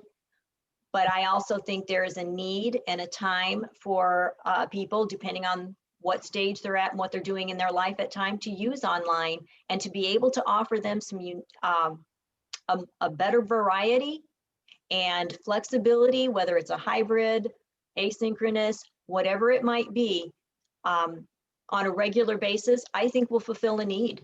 Absolutely. A lot of opportunity and potential here. Thank you, Heidi. At this time, I want to ask our candidates, do you feel you need a break or would you like to push on? We have about 3 or 4 questions in the queue right now. We may get a couple more, we may get no more, we don't know, but I wanted to be respectful of your needs and offer the opportunity to take a break. Let's push on. Yep. I agree. Push on? I'm all for it. Let's push on. Mhm. Okay, then Daniel, you will take the lead on this next question. What plans do you see for gradually reopening the college as we go forward? I think that's a great question. I kind of mentioned it in the last question, but the college is governed and has to follow the Illinois Community College guidelines. They have to follow, Glen Ellen's, Carroll Streams, Addison's, Westmont's, Naperville's. They have to follow the governor of Illinois. So with that process and how they determine how things should be opened, we need to obviously follow those steps. With the CARES Act money and other things we've gotten from the state and the federal government, that's going to certainly help. But I really, really honestly believe we need to use Carroll Stream, Addison, Westmont, and Naperville to its full potential. It's got all this facility space where we can separate students and get them out of being in Glen Ellen and stuck in the main campus. Obviously, I understand your welding, HVAC, mechanics classes, the Homeland Security facility obviously has to be there, but you can take math classes, you can take other classes where you can just be in a classroom and you can spread it out, and we can get kids who want to return, especially when they're able to, that can spread out across the entire county, and we can have smaller class sizes and various other things. I think eventually towards the fall, we'll see more and more in person, but also we need to understand that there's going to be students who will not want to come back. It's no different than I have friends who own restaurants and reopened, and a lot of times people have not come back, and they won't for a while. So we need to recognize those students as well, who need to still continue to have remote when it is available. So if we do have classes that we can still connect them to remote learning as well. Thank you, Daniel. Andrew, would you please address this question? Yes, I think the first and foremost, the answer first needs to be, we need to follow the science and the guidelines. That'll dictate how quickly COD can reopen in terms of in-person. It'll determine how things need to be structured or restructured. And so I think first and foremost, follow the science and follow the guidelines. The second thing I think we need to do is when we do start inching towards reopening the campus and allowing students to come in and the teachers to begin teaching in person, there needs to be a clear message from the board to the administration and on down that teachers will feel safe teaching and students will feel safe learning. I think that's a message that needs to be broadcasted loud with one shared voice. The third thing is, and everyone has touched on it in the previous question, is again, identifying what those courses are that can more efficiently and effectively transition to a sole remote learning perspective rather than an in-class perspective. I think that's something that needs to really occur, is have that conversation with the faculty and the students to identify what courses should go back to in-person, what courses can be done remotely. Because I don't want to necessarily change the culture that has made COD great in the past just because of pandemic. We need to be safe, we need to be smart, but we need to maintain that culture and that camaraderie and that campus feel at COD and do it effectively, safely, and affordably. Thank you, Andrew. Texa, can you please address the question for us? Thank you. I think this question can be interpreted as two ways: the short term relating to the pandemic and the long term for COD. For the short term, I don't want to repeat my answer previously. So I'm going to use the time to address the longer term. I think the accessibility of education is very important to fundamentally further our society. However, accessibility and excellence does not have to be mutually exclusive. You know, the City University of New York, so-called the Harvard of the common people, has produced, let me see the number, 13 Nobel Prize winners and 24 MacArthur Fellows. The Open University in UK, the largest for undergraduate in education there, has produced more CEOs than Oxford, Cambridge, or London School of Economics. So I want to emphasize the long-term vision. COD is a very good community college, probably one of the best in the country. And we need to work together to make it even better. Thank you, Texa. Flo, would you please fill us in on what plans you see for gradually reopening the college? Sure. Everyone has said this. I feel like we're answering this the same question over and over again, and I'm racking my brain to come up with something I haven't said before. So, so here goes. I do certainly agree that this will be a gradual process, and I do applaud COD for being very safe and very careful with people's health.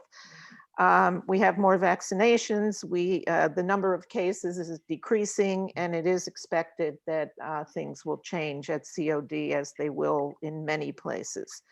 However, returning to business as usual is probably not an option, nor is going down the slippery slope of, let's put more and more online and let's have more and more remote opportunities. Because in fact, students have had to conform to the instructional modes that the pandemic dictated. And remote instruction, whether synchronous or asynchronous, isn't for everyone. Many students, as it has been mentioned, have faced impediments to remote learning. They may not have the adequate technology or the Wi-Fi. They may not have quiet spaces at home to be able to engage fully in their courses. And I'm especially concerned about students who are on the fringes of academic preparedness, because they are the ones for whom who are most dependent on the community college for their educational opportunities. And they have been least likely to flourish in these remote settings. So you know, I look at the numbers and I see that we have had a 17% downturn in Hispanic enrollments this past fall, and Black and white enrollments were down 8 and 9%. So I think much care has to go into determining how we're going to combine these remote and online, I'm sorry, remote and face-to-face opportunities for students. Thank you, Flo. Nick, would you please address the question?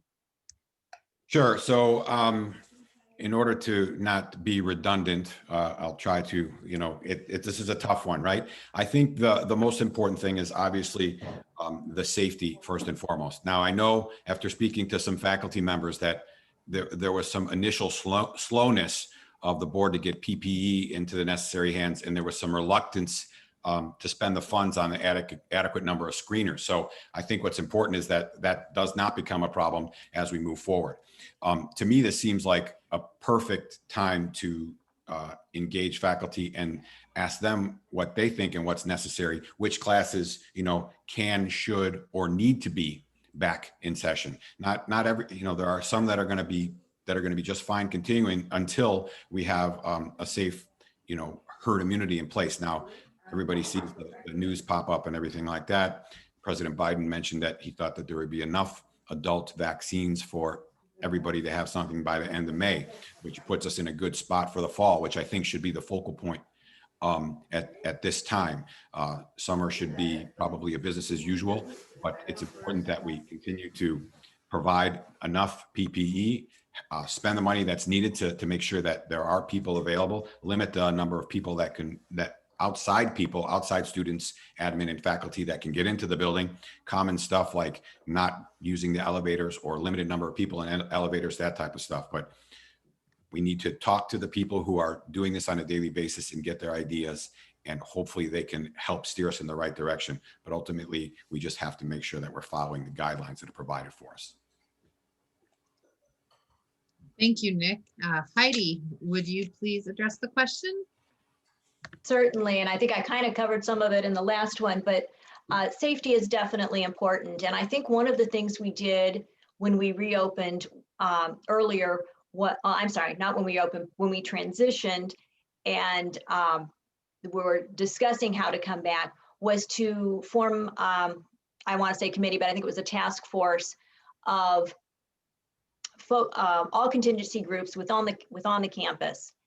And they reviewed a lot of the data, but then they applied what we were hearing from the various health organizations, CDC, IDPH, DuPage County Health Board, whatever the case may be. And they took that and applied it directly to the campus that they knew how it worked, which are the doors we should come in, where should we set up our screenings.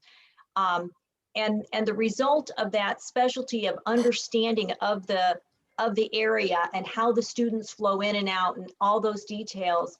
And then the care that everyone, staff, faculty, students, everyone, the care they took to maintain safety, and still do to this day. We do not know of a known transmission that has occurred at the school. That is commendable to everyone who has gone on campus.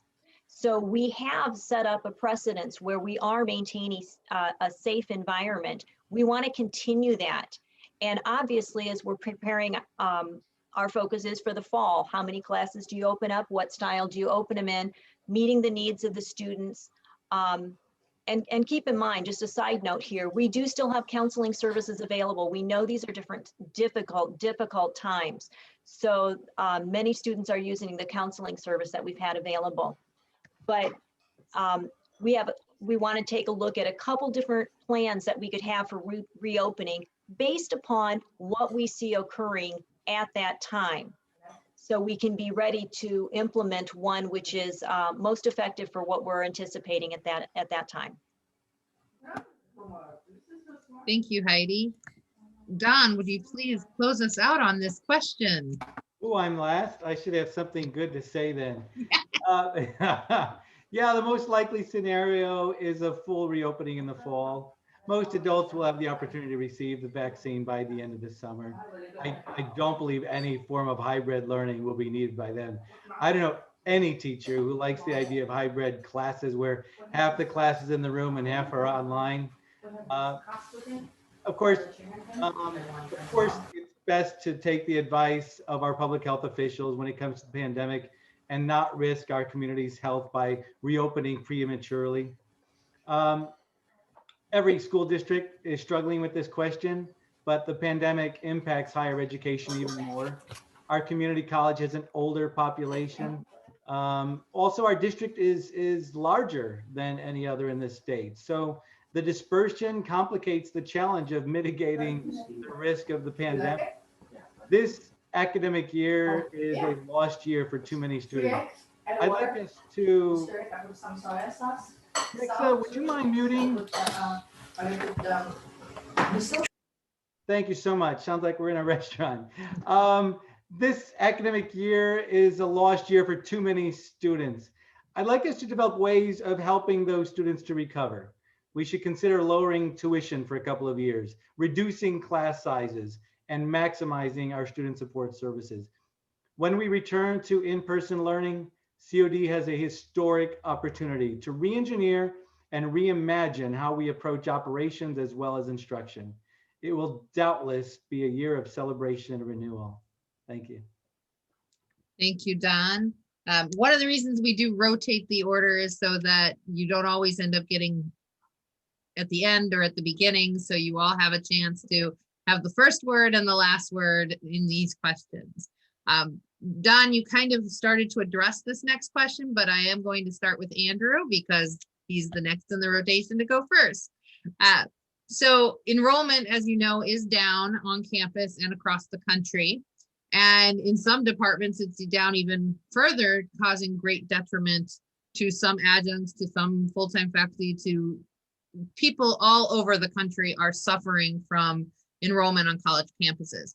So what we would like to know is what specific ideas and actions you might have in your head to be taken to help grow enrollment as we return to our previous but new existence after the pandemic. So thank you. I think it's a great question. I think enrollment has to be a priority of the board, and whoever is elected to that board. Enrollment has to be a priority for them. And there's some that may say that enrollment is just a reality that we have to accept. I don't accept that reality. I don't believe that COD has to be an institution that has declining enrollment year after year. And I think it starts with that mentality. But more actionable items, I think it starts with, you know, just 6 years ago, COD didn't have the best image. And I think we're now proceeding forward, in part thanks to the clean slate ticket, to trying to move past that bad image and that bad taste in everyone's mouth and rediscovering COD and really highlighting the successes that we've seen lately from COD. I think the Guided Pathways program is a great thing that should be marketed and really pushed out to the students of identifying what is your end goal and what is your end objective. Not every student wants to get a degree. Some just want to go for a class, some want to go for a certificate, and some do want to go for a diploma. So I think highlighting that Pathways program, reestablishing the trust with the community and engaging in the community, bringing the community back to the community college. And that's not just words, it's opening the doors to the community and having that conversation.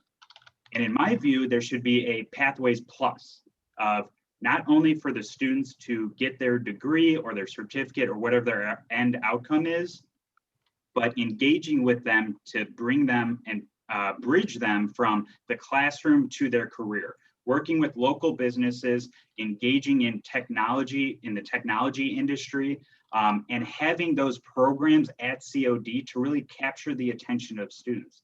I think that's one place that we can start, is opening up our doors to greater courses and classroom sessions for the technology and industries of the future. Thank you, Andrew.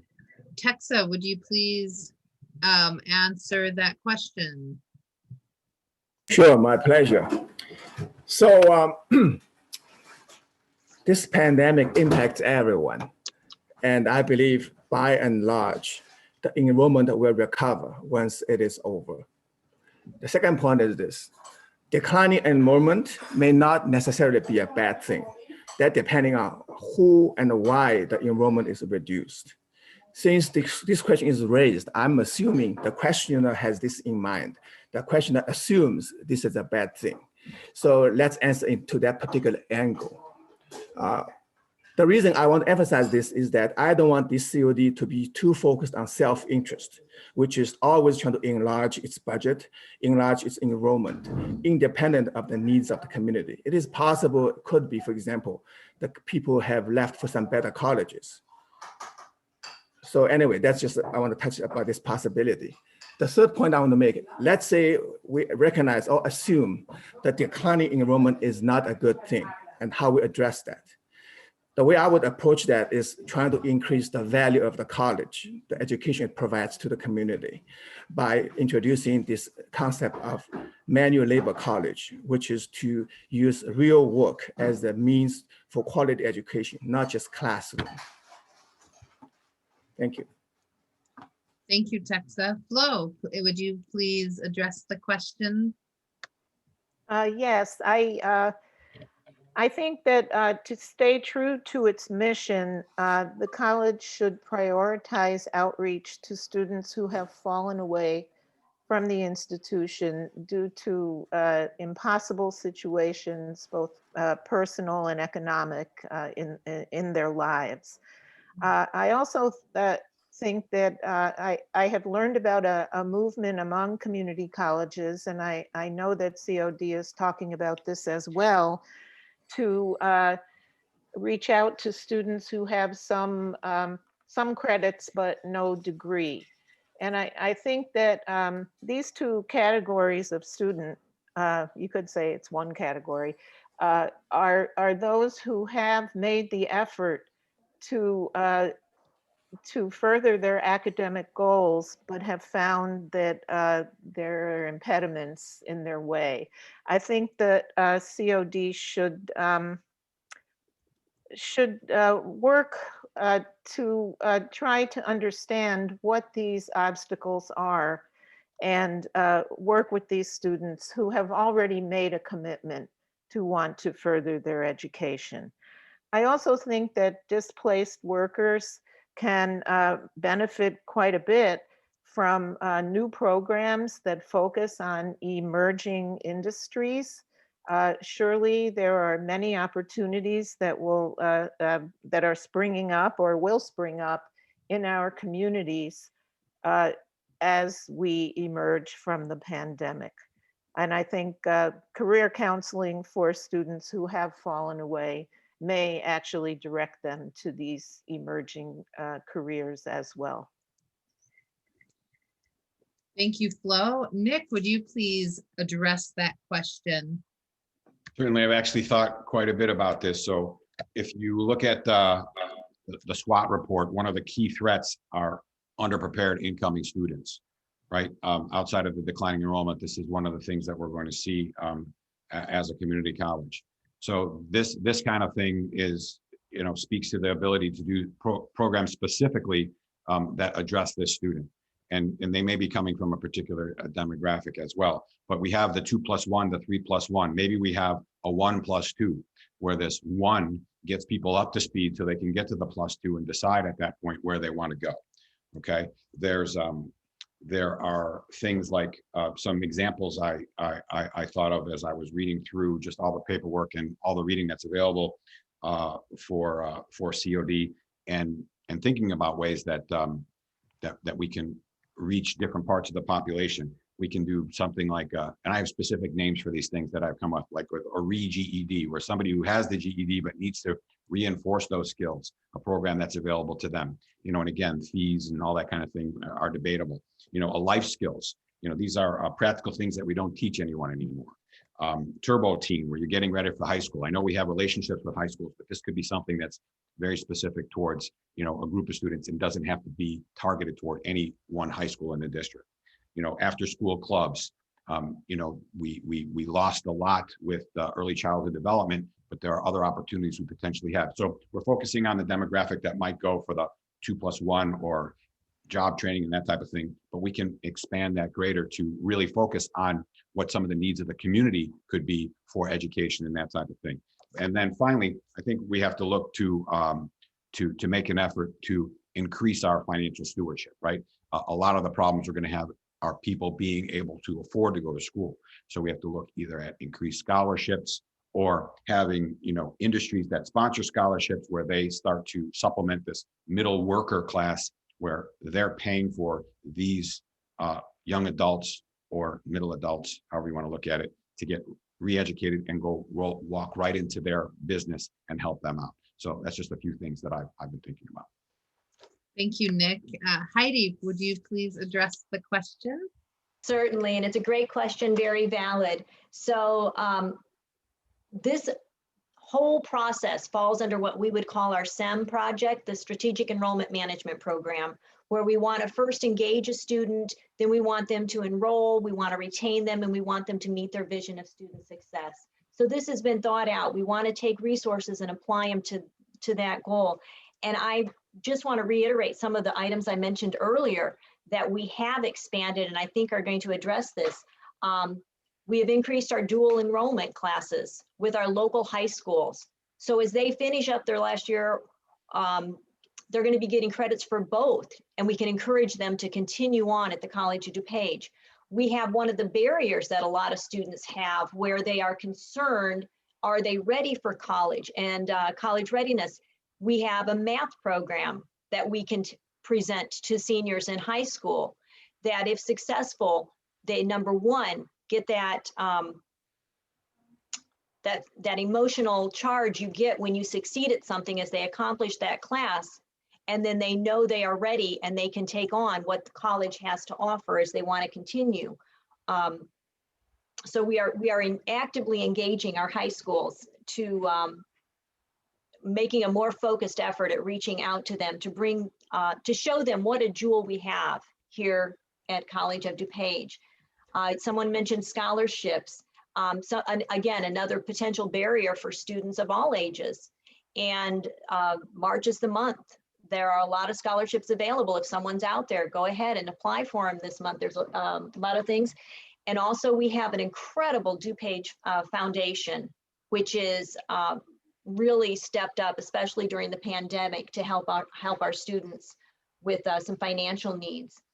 Another item we've had, again, it's mentioned before, we have reached out to our local employers in multiple ways. Our apprenticeship program is expanding and there is a demand for it. So absolutely, we want to work with our local employers. That's what Project Higher Ed is all about.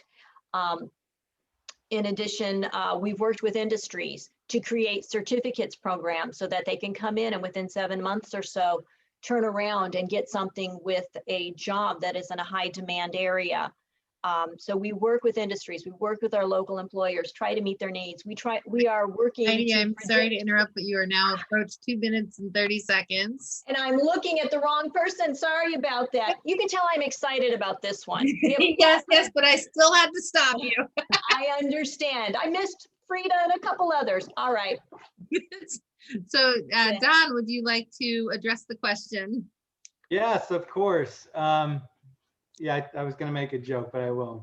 Like many observers predicted that the pandemic would drive students back to community colleges. Past economic downturns have sometimes pushed workers to go back to school to acquire new skills, but that has not happened at COD or much of the country. Post-secondary options around the country are experiencing declining enrollment.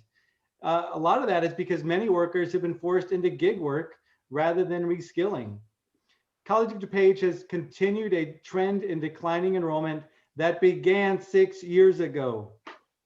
That's not the result of a population decline. DuPage County has experienced a slight increase in population over the past decade, and the administration anticipates a continued enrollment decline of 15% over the next 5 years. The Community College Act calls for 3 sources of revenue for the college. The revenue comes from the state and federal government, local property taxes, and student fees and tuition. State financial support has been unreliable. COD received a 5% decrease in funding this year and anticipates a larger decrease next year. The other two sources of revenue are currently sufficient, but that may not continue indefinitely. Property tax revenue increases are projected to continue well below inflation. And look, the board has kept both tuition and taxes low. While admirable, this has put the budget on a precarious glide path. The current budget forecast shows a total fund balance declining of over $90 million over the next 5 years, and there's no plan in place to stop that decline. The board administration must continue to closely monitor the college's financial position. Increasing enrollment is not the silver bullet. We can't grow ourselves out of every problem, but I'm much more interested in the story of better, not always the story of more. Thank you, Don. Daniel, would you please round out that question? Yes, thank you. I could expand on everybody's. I have plenty of ideas on this. You could stretch it from people not being able to afford to go to college, who have to go get a job. I think that needs to be addressed. I'm going to go out on a limb here from kind of it. Making community college 100% free to all residents would be ideal. So anybody could actually attend at any time for whatever reason they need.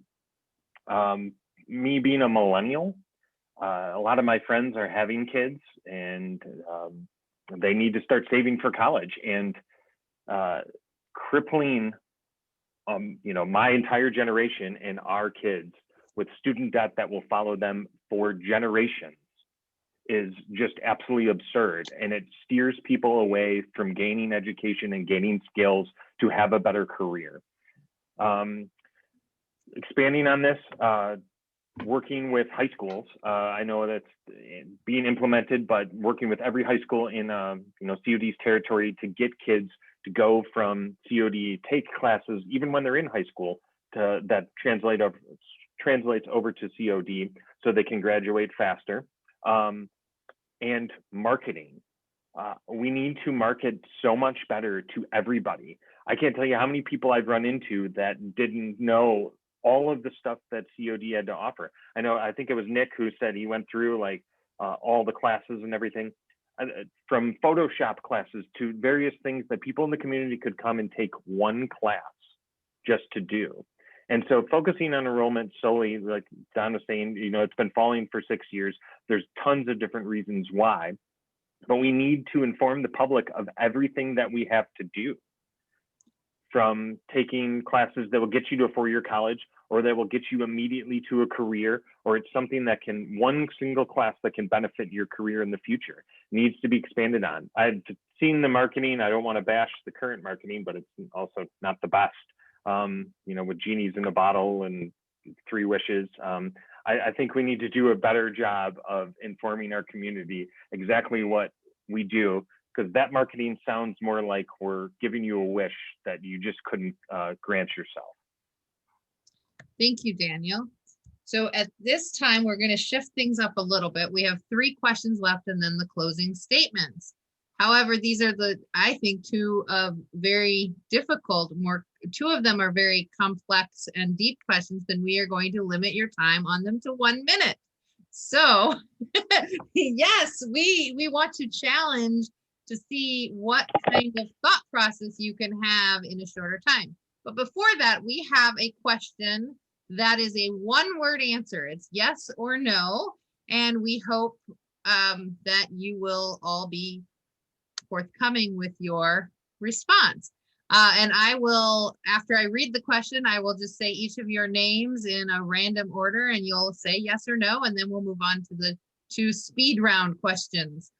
The question is, the yes or no is, if elected, will you pledge to not just listen, but talk honestly with College of DuPage adjunct associations regarding adjunct concerns?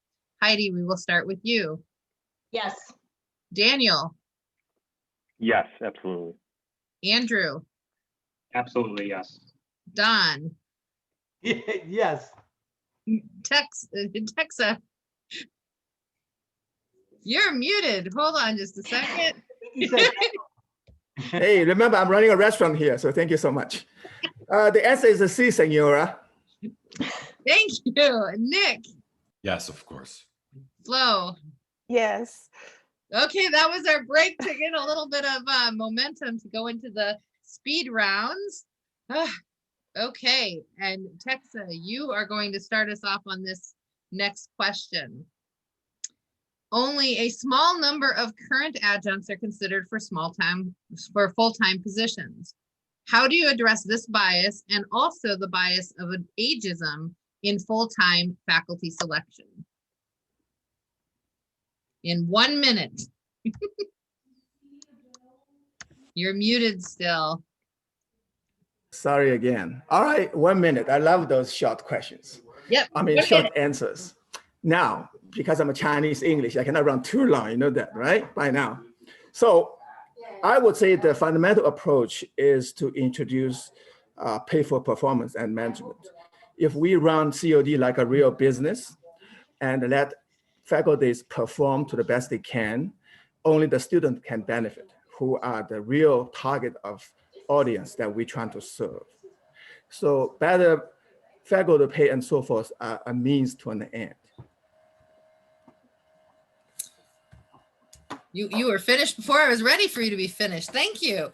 Next up is Flo. Thank you. So the question is, please, I'm sorry. Absolutely. Only a small number of current adjuncts are considered for full-time positions. How do you address this bias and how do you address the bias of ageism in full-time faculty selection? Okay, so ageism is illegal, so I address it up front. That would be a violation of an individual's civil liberties. A small number of adjuncts considered for full-time positions.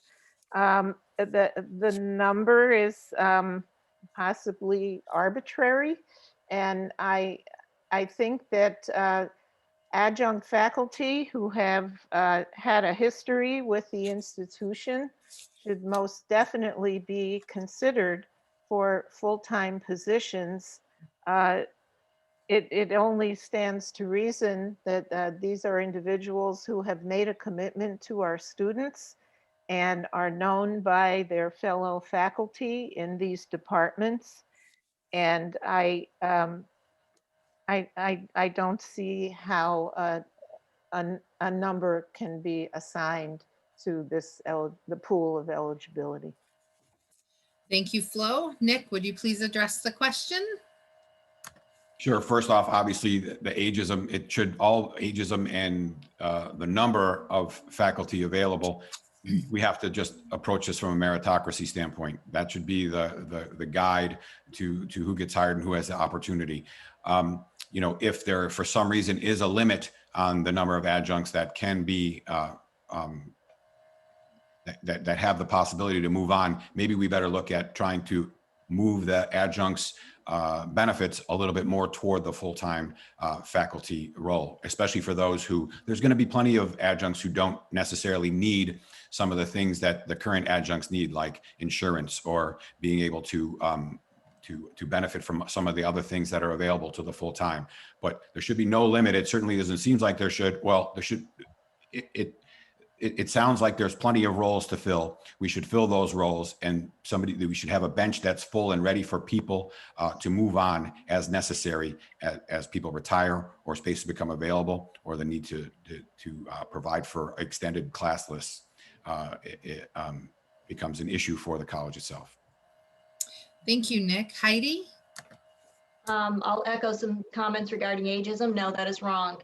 So addressing those who don't feel that they are considered for a position, I'm assuming, and I will assume that they've gone through the same process that is required to fulfill it.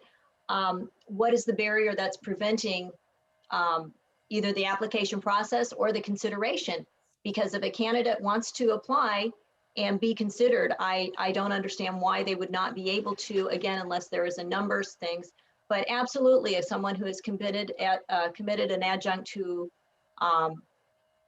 is doing a great job at our class, I don't understand why we wouldn't want to consider them. I would like to consider all who are qualifying and meeting the qualifications for the position. Thank you, Heidi. Don? Hey, Bonnie Jean, let's see. I know something about ageism, I'll tell you that. Try transitioning careers after a full career like I did. And like many of our adjuncts are trying to do. Everybody wants to hire a young captain or corporal, but try being an old colonel. And speaking of veterans, I'm gonna go quick here because I've already addressed the question a little bit earlier. We have the largest veteran population of any school in Northern Illinois, and their voice should be on the board. I like Andrew's recruiting poster back there. And it's not too late to enlist, Andrew. You're still young enough.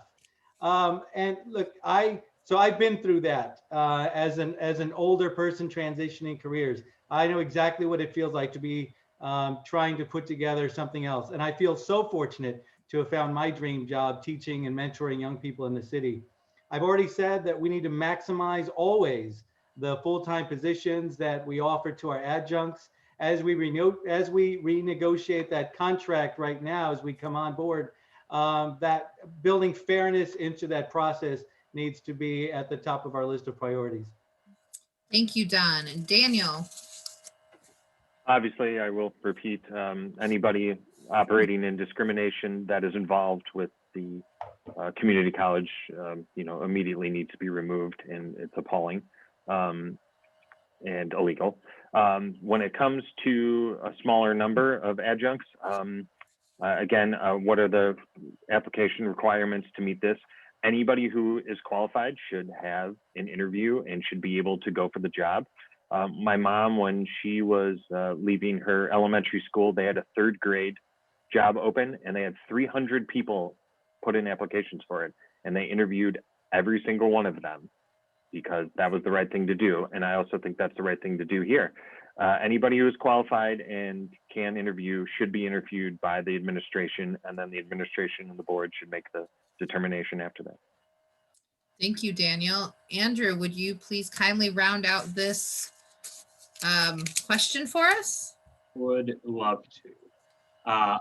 As everyone has already referenced, ageism, yes, illegal. That should not go on. But I think there's also what I'm hearing, the ageism can go both ways.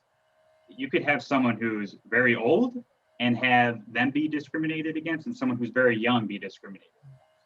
If you have an adjunct faculty member who's young in terms of their age, be at COD 5 years and go to apply for a full-time position, fighting against someone who maybe has been at COD only 1 year, but you compare their interactions with COD, their involvement in COD, and the respect that they have with their peers, I think you need to take age out of every equation. It's about opportunity, and I believe in opportunity for all in all aspects of COD. With the students, with the faculty, with the adjuncts, it should be fair game for all, and whoever has the qualifications and the passion and support for COD, they should be the ones that get the opportunity. Thank you, Andrew.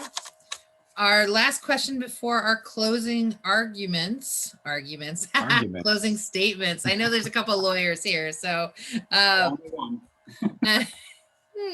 one couple, same difference. So this is the last speed question, and we're going to start with you, Heidi, and then we'll continue through the list. So this question is about relationships. How would you foster a more positive and cooperative relationship between faculty and administration? So I'll repeat it so everybody has it. How would you foster a more positive and cooperative relationship between faculty and administration? So Heidi, please take us away with this. Thank you. And this is one of the things that I was already trying to develop before the pandemic hit. And because again, I'm an in-person person. I love to meet people face to face, talk with them, go into the classroom, see what they're doing, walk around with them and meet people. So those relationships need to be developed. I think the other thing we've been talking about is regular meetings, whether it's a listening session or interactions. I do think there needs to be some relationship building between even board members and faculty. I don't want a barrier between us in communication. And that relationship does exist in some places, but I would like to build upon it. So set up a pattern, a regular scheduled type of interactions. So I actually look forward to that. I really look forward to the in-person again. Thank you, Heidi. Don. Bonnie Jean, as you know, a lot of trust has been lost over the past 2 years. The adjuncts were very supportive of the full-time faculty during their contract negotiations when the board and the administration tried to post all those jobs as openings. And they also tried to hire the adjuncts full-time to break the full-time union. And so a lot of trust has been lost between all of the faculty and the administration. What the board can do is, first of all, is by restoring governance balance with a more effective board, a more qualified board, a more experienced board. Right now, the governance is out of balance. We've all been watching the board meetings and the committee meetings, and it's very clear that the balance between the board and the administration is out of whack. The administration, especially the president and by extension, the entire administration works for the board, not the other way around. I've been building and leading teams for a very long time. I know how to build a team based on trust and build a culture and climate in which everybody feels supportive and appreciated. Thank you, Don. Daniel. Thank you. The board ultimately represents the community. The administration and the faculty ultimately represents the students. And the most important aspect of all of the community college, obviously, is the students. But as the facilitators of this, we need to have a great relationship, obviously, with the faculty and the administration. We need to have a better communication with the administration. The faculty should be able to go to them at any time and feel comfortable with things they want to pass on to the board. That is the whole reason they are there, to facilitate all of this. And I've been one of my former jobs where the leaders of the company tried to break the union that was there, and we're going to hire same thing, a bunch of people off the street to do the job, for nothing. And without your employees, the place cannot run correctly, and especially if they're not happy in their current situation. So the communication between all of this to help the students move on to better and ultimately fulfilling careers is something we all need to do and work together for. Thank you, Daniel. Andrew, would you provide us with your take? Yeah, I think I touched on this a little bit before of what my mindset is to have that collaborative approach. There's sometimes that mindset of a them versus us mentality when people are put on the board. I don't have that, and I don't believe in that. I think you have to work together everyone has the same goal, student success and better COD for the community. And I think everyone just needs to be on the same page and be able to have that open line of communication. I would offer an office hours type of approach. The faculty have office hours, so the board should have that type of office hours feeling of you're able to reach me at any point in time with a concern, with an issue you may have. And I agree that the board should be balanced. And I think some youth to the board is nothing to shy away from. Certainly having a fresh perspective, a perspective without any allegiances, and is able to have a fresh start and have those open lines of communication. And I think that's what I can bring to the table. Thank you, Andrew. Texa, let me unmute you and have you answer. Thank you. I'm happy to report the restaurant is closed for now. So anyway, let's back to the 1 minute thing. Well, I agree, openness is the key. Nowadays, the software is open source, the hardware is open source. I think we can do this open source administration. However, I have to repeat my disclaimer. I have not been a board member. I don't know the challenges it face. So there could be other sensitive nature things that they cannot do open source, So I just want to mention that. But the key, I just want to remind everybody that by being open, you let people chime in, and then you still make a decision afterwards. That can potentially increase the buy-in of the community. That's it. Thank you, Texa. Flo. Okay, so first, I think that the administration and the board should recognize faculty as integral to the success of the academic enterprise. I think that the institution should invest more in faculty. I would like to see faculty representation on the board, both adjunct and full-time. And I would like the institution, the board included, to honor the faculty unions and recognize that public sector unions like the faculty unions we have at COD protect not only their members, but also those who they serve, which of course is the students. Thank you. Thank you. And Nick, would you kindly round this question out for us? I need more than a minute, though. I'm sorry, you only get a minute. I start now. Well, first of all, the word we haven't heard throughout this is respect. The board needs to respect the faculty, the adjunct faculty, the students, and the administration. So it's always surprising to me to hear current members talk about wanting to do things that should have been done all along. If you look at anything in the core statement, it's talks about participatory governance and the involvement of the college and community in development of the shared vision. We believe all students, staff, and residents can make meaningful contributions. Why isn't that being done already? Okay, we should continue to have, as opposed to this superficial involvement, even with the student governance, that you get a minute statement from them and they're kind of schlepped off. Let's have real participation by the students, real participation by the faculty, even have something where we have a COD talks at the board, where we get a real presentation from a cross-departmental group of faculty that introduces the board to what's going on in the school, because we clearly need to know in order to make the best decisions for them. Thank you, Nick. And you see, you could do it in a minute.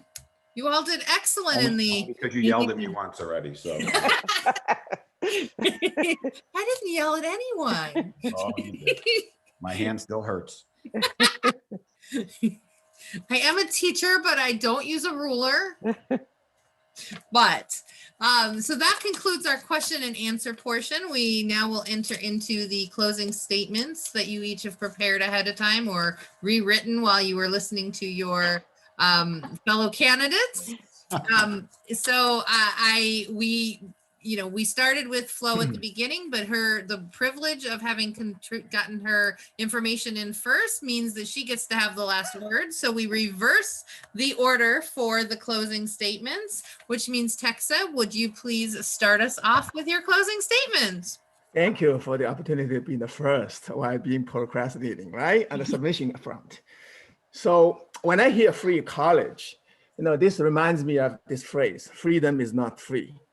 I know this sounds a little bit cheesy for people in America, but I can tell you when I was growing up in China, I was lucky to attend an elite college, okay? But most of my peers have no opportunity to attend college at all. And I believe that's because the government offered them a free education. So again, that's my personal bias. However, I believe the key to really help everybody is to make the organization work more efficiently and effectively, so a rising tide can lift all boats. On the other hand, I'm aware that I don't really know a lot of concerns about adjuncts, so I look forward to use this opportunity to learn more about the details of their life and their concerns. So I welcome the adjunct to contact me through the link I provided through the written booklet. And if somebody wants to change a career, I want to utilize our elements resource to see whether we can coach people that's transition to something like a software. I'm just curious where this is going to work out. And the last thing I want to remind people is that, as Benjamin Franklin said, it's a republic if you can keep it. So please remember to vote. I don't care who you vote for. It's more important that you actually do vote. I'm sure even if I am not elected, you're going to be in good hands. I'm very impressed by the caliber of these candidates on this forum. And thank you again for the faculty, adjunct faculty for hosting this. And again, particularly you, Bonnie, Jean, for putting up with me with my restaurant operation.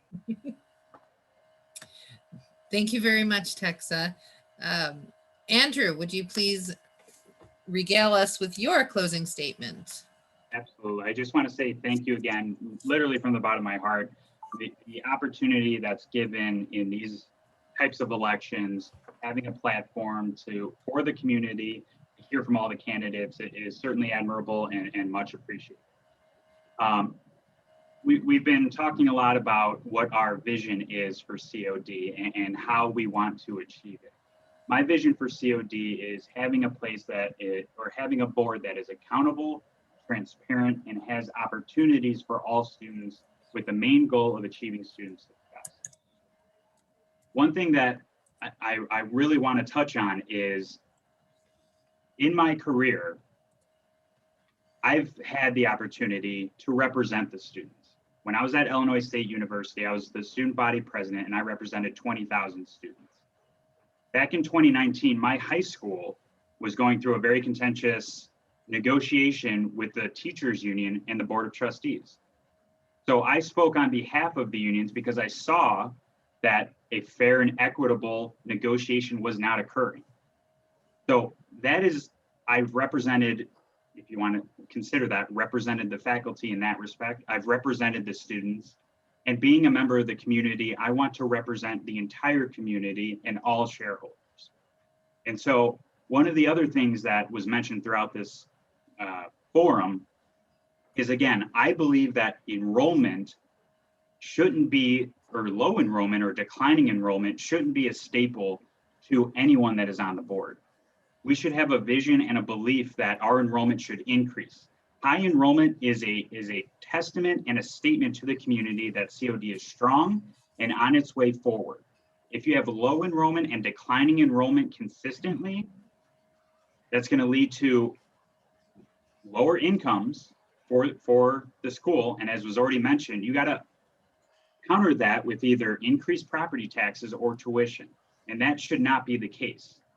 We need to ensure that our enrollment is high. And just to be clear, enrollment, yes, it's an issue across the board, but there are schools that don't have declining enrollment. ISU is one of them. They have been able to maintain and increase their enrollment. So this doesn't have to be where declining enrollment is what it is and we have to deal with it. That is not the mindset I want to bring to the board. And just to touch on the faculty, I am passionate about the faculty.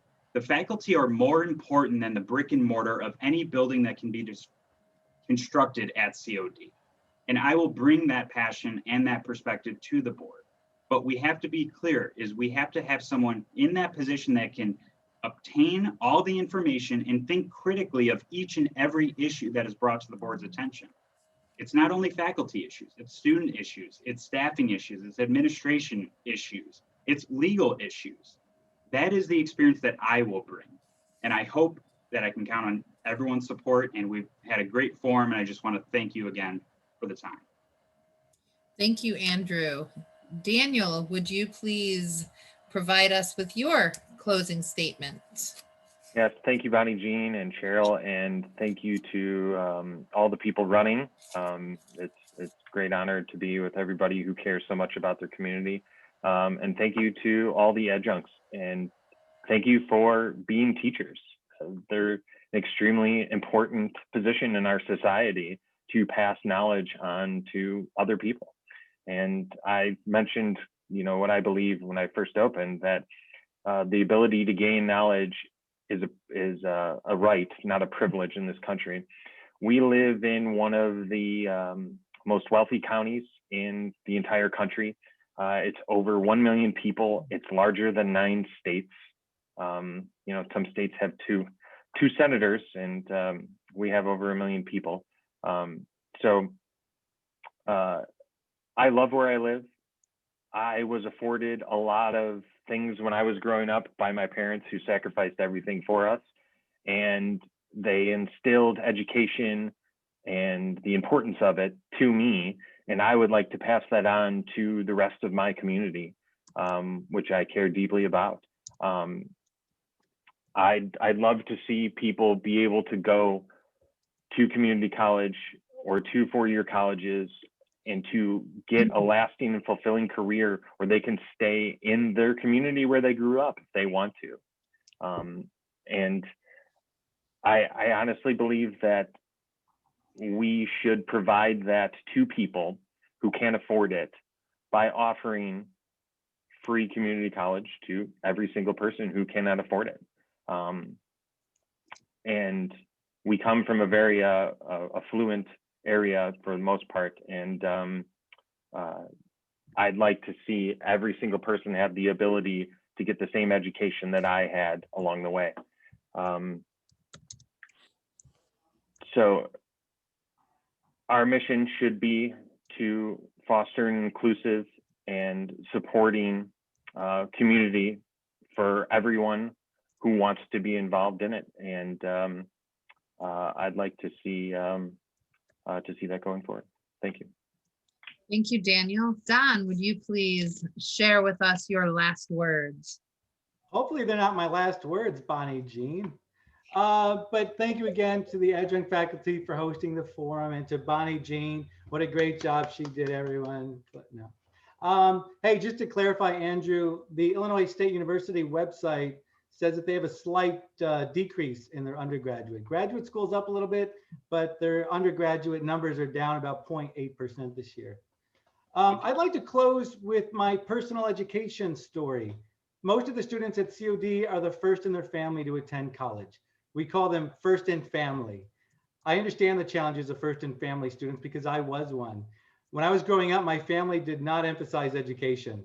You guys are lucky to have parents who are teachers. Both of my parents and my two older brothers dropped out of high school.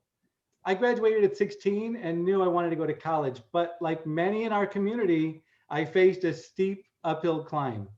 I attended Moody Bible Institute and then enlisted in the Army Reserve when I was 18. Then I enrolled at Northern Illinois University. I was late to sign up for housing, so I slept in the dormitory lounge for weeks until a room opened up. I didn't know about registering for classes, so I had an 8 o'clock class every day and 2 night classes. I didn't know much about financial aid, so I turned in my form late and much of the Pell Grant money was gone. I ended up flunking out of Northern. The only classes I excelled in were ROTC, which is probably a good thing because soon after that, Saddam Hussein invaded Kuwait. And I got the chance to volunteer to serve our country in war for the first time.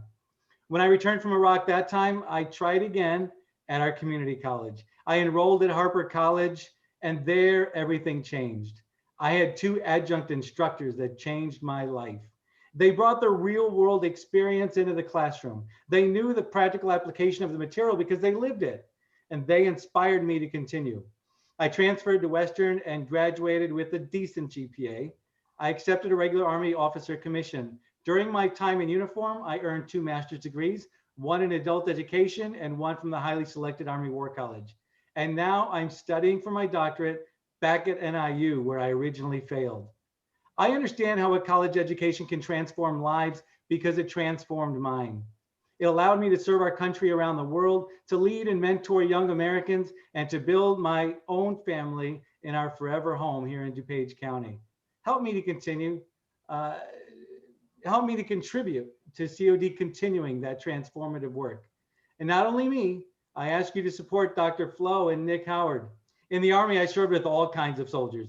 And I tell you, it's much easier to get things done when you have highly qualified and motivated teammates.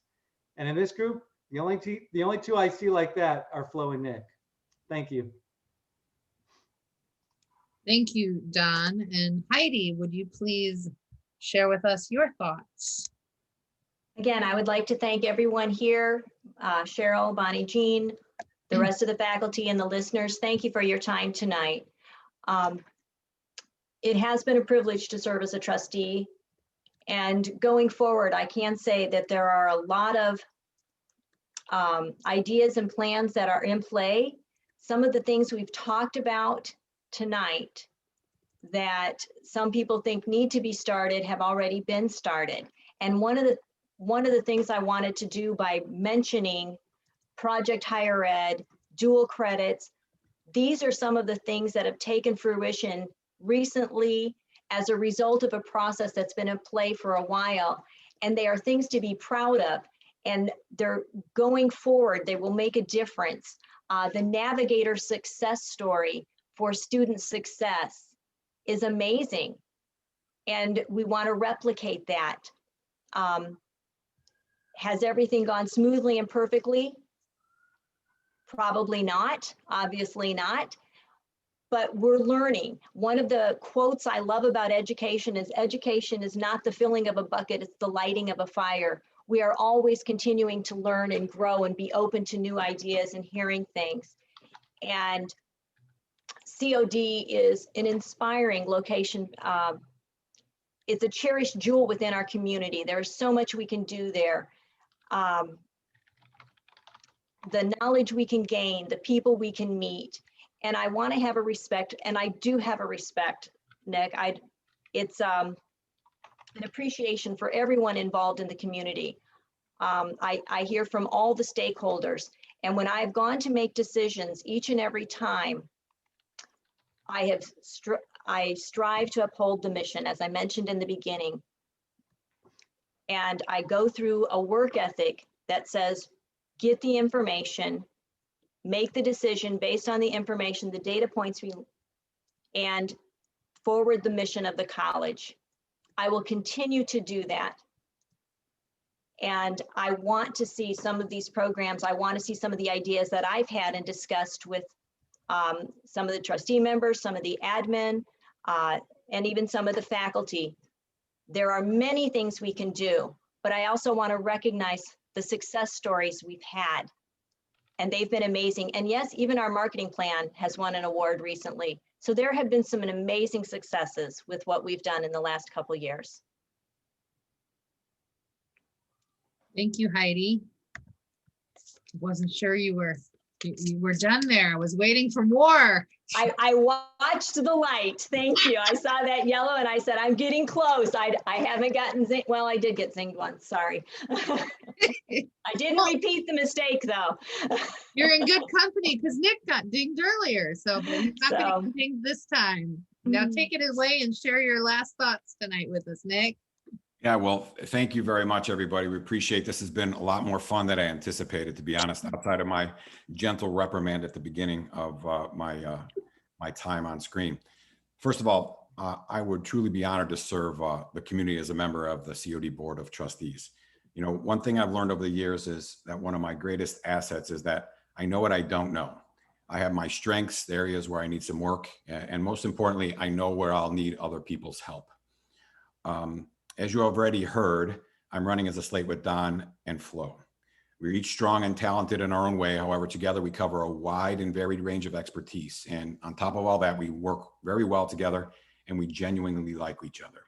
So we truly believe that we can bring the Board of Trustees the experience, the passion, the collaboration that we think is currently missing. You know, I'd like you to think of this election and the candidate selection process like the ratings you see for things on Google, Yelp, or Amazon. Do you pick a product solely on rating? You know, not necessarily always, but it definitely goes a long way towards your selection process. I mean, you're not getting sushi at a place with 5 stars and 9 reviews or 2.5 stars with hundreds of reviews. It's just not a safe choice. And you're probably not going to buy a TV with low or no reviews and with little or no track record that you expect to work and depend on for an extended period of time. It's always nice to find a product that is highly rated by many, has made their customers happy, has worked well, has been reliable, and ultimately been worth the purchase. It's even better when this product has been improved over time, made better by correcting issues or mistakes in the first phases of its existence, meaning the product manufacturer learned from experience and made adjustments to make the product even better. Well, we are that highly rated product. We have satisfied our customers at a high level for many, many years.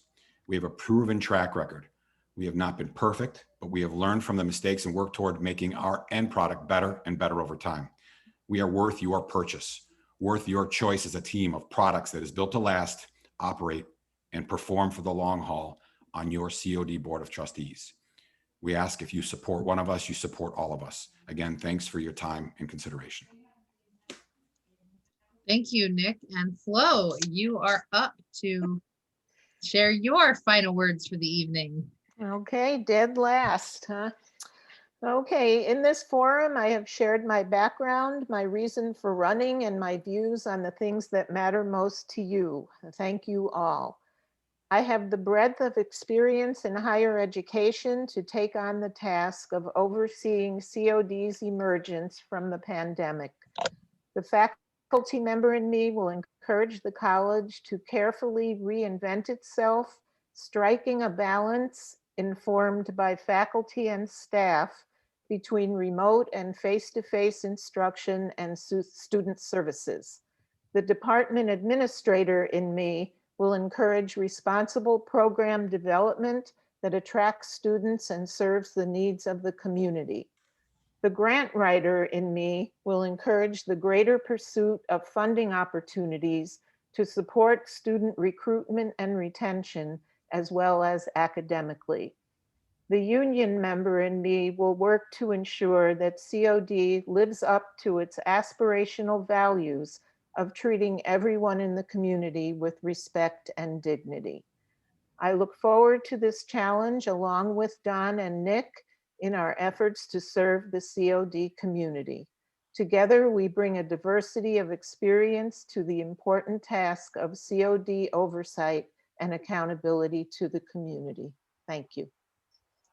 Thank you, Flo. And I want to, If I could just jump in and correct the record and defend my alma mater for a second to something that Don said. I will allow it only because I'm a teacher and I'm all about allowing corrections of information. Go ahead, Andrew, you have 10 seconds. Gotta make sure everything is reliable. So September 2016, ISU saw 1.5% growth. September 2018, 10% growth from the year before. September 2019, largest growth in 33 years. So I think ISU did a pretty good job of going against the grain. So I think that shows it can happen and should happen. That was 2019, but yeah, that's true. So no Okay. consistent decline. That was the only point I'm saying here. And thank you for that clarification. And I want to thank all of our candidates for being here, for in answering our questions with all of you with dignity and respect, and allowing whoever watches this and whoever was here tonight to be able to make informed decisions about who will best represent District 502 in the future. I know from being a candidate myself how frustrating it can be to be sitting on that panel and having to hear the question and come up with your answer on the spot. And you are appreciated for being here tonight. And on that note, I'd like to turn it back to our CODA president for final words and closure of the evening. Cheryl. Yes, I'd just like to echo Bonnie Jean's words. We really appreciate your coming here and speaking to our members and other members of the College of DuPage community. Really appreciate the time you took and your thoughtful answers. I do want to mention to the people who are live, people have been coming in and out. Just to, as I mentioned to some of you earlier, we will post the recording on our webpage. We have your answers to the written questions we sent you ahead of time will also be posted on our webpage. And I had gotten a lot of emails from people, CODA members telling me they couldn't make it tonight, but they were looking forward to seeing that. So your words and your thoughts will go on beyond just tonight.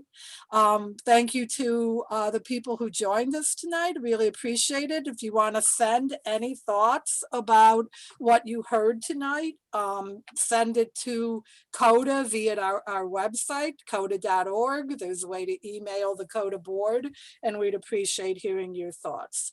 Thank you again very much. It was really enlightening to get to hear your positions and know more about you.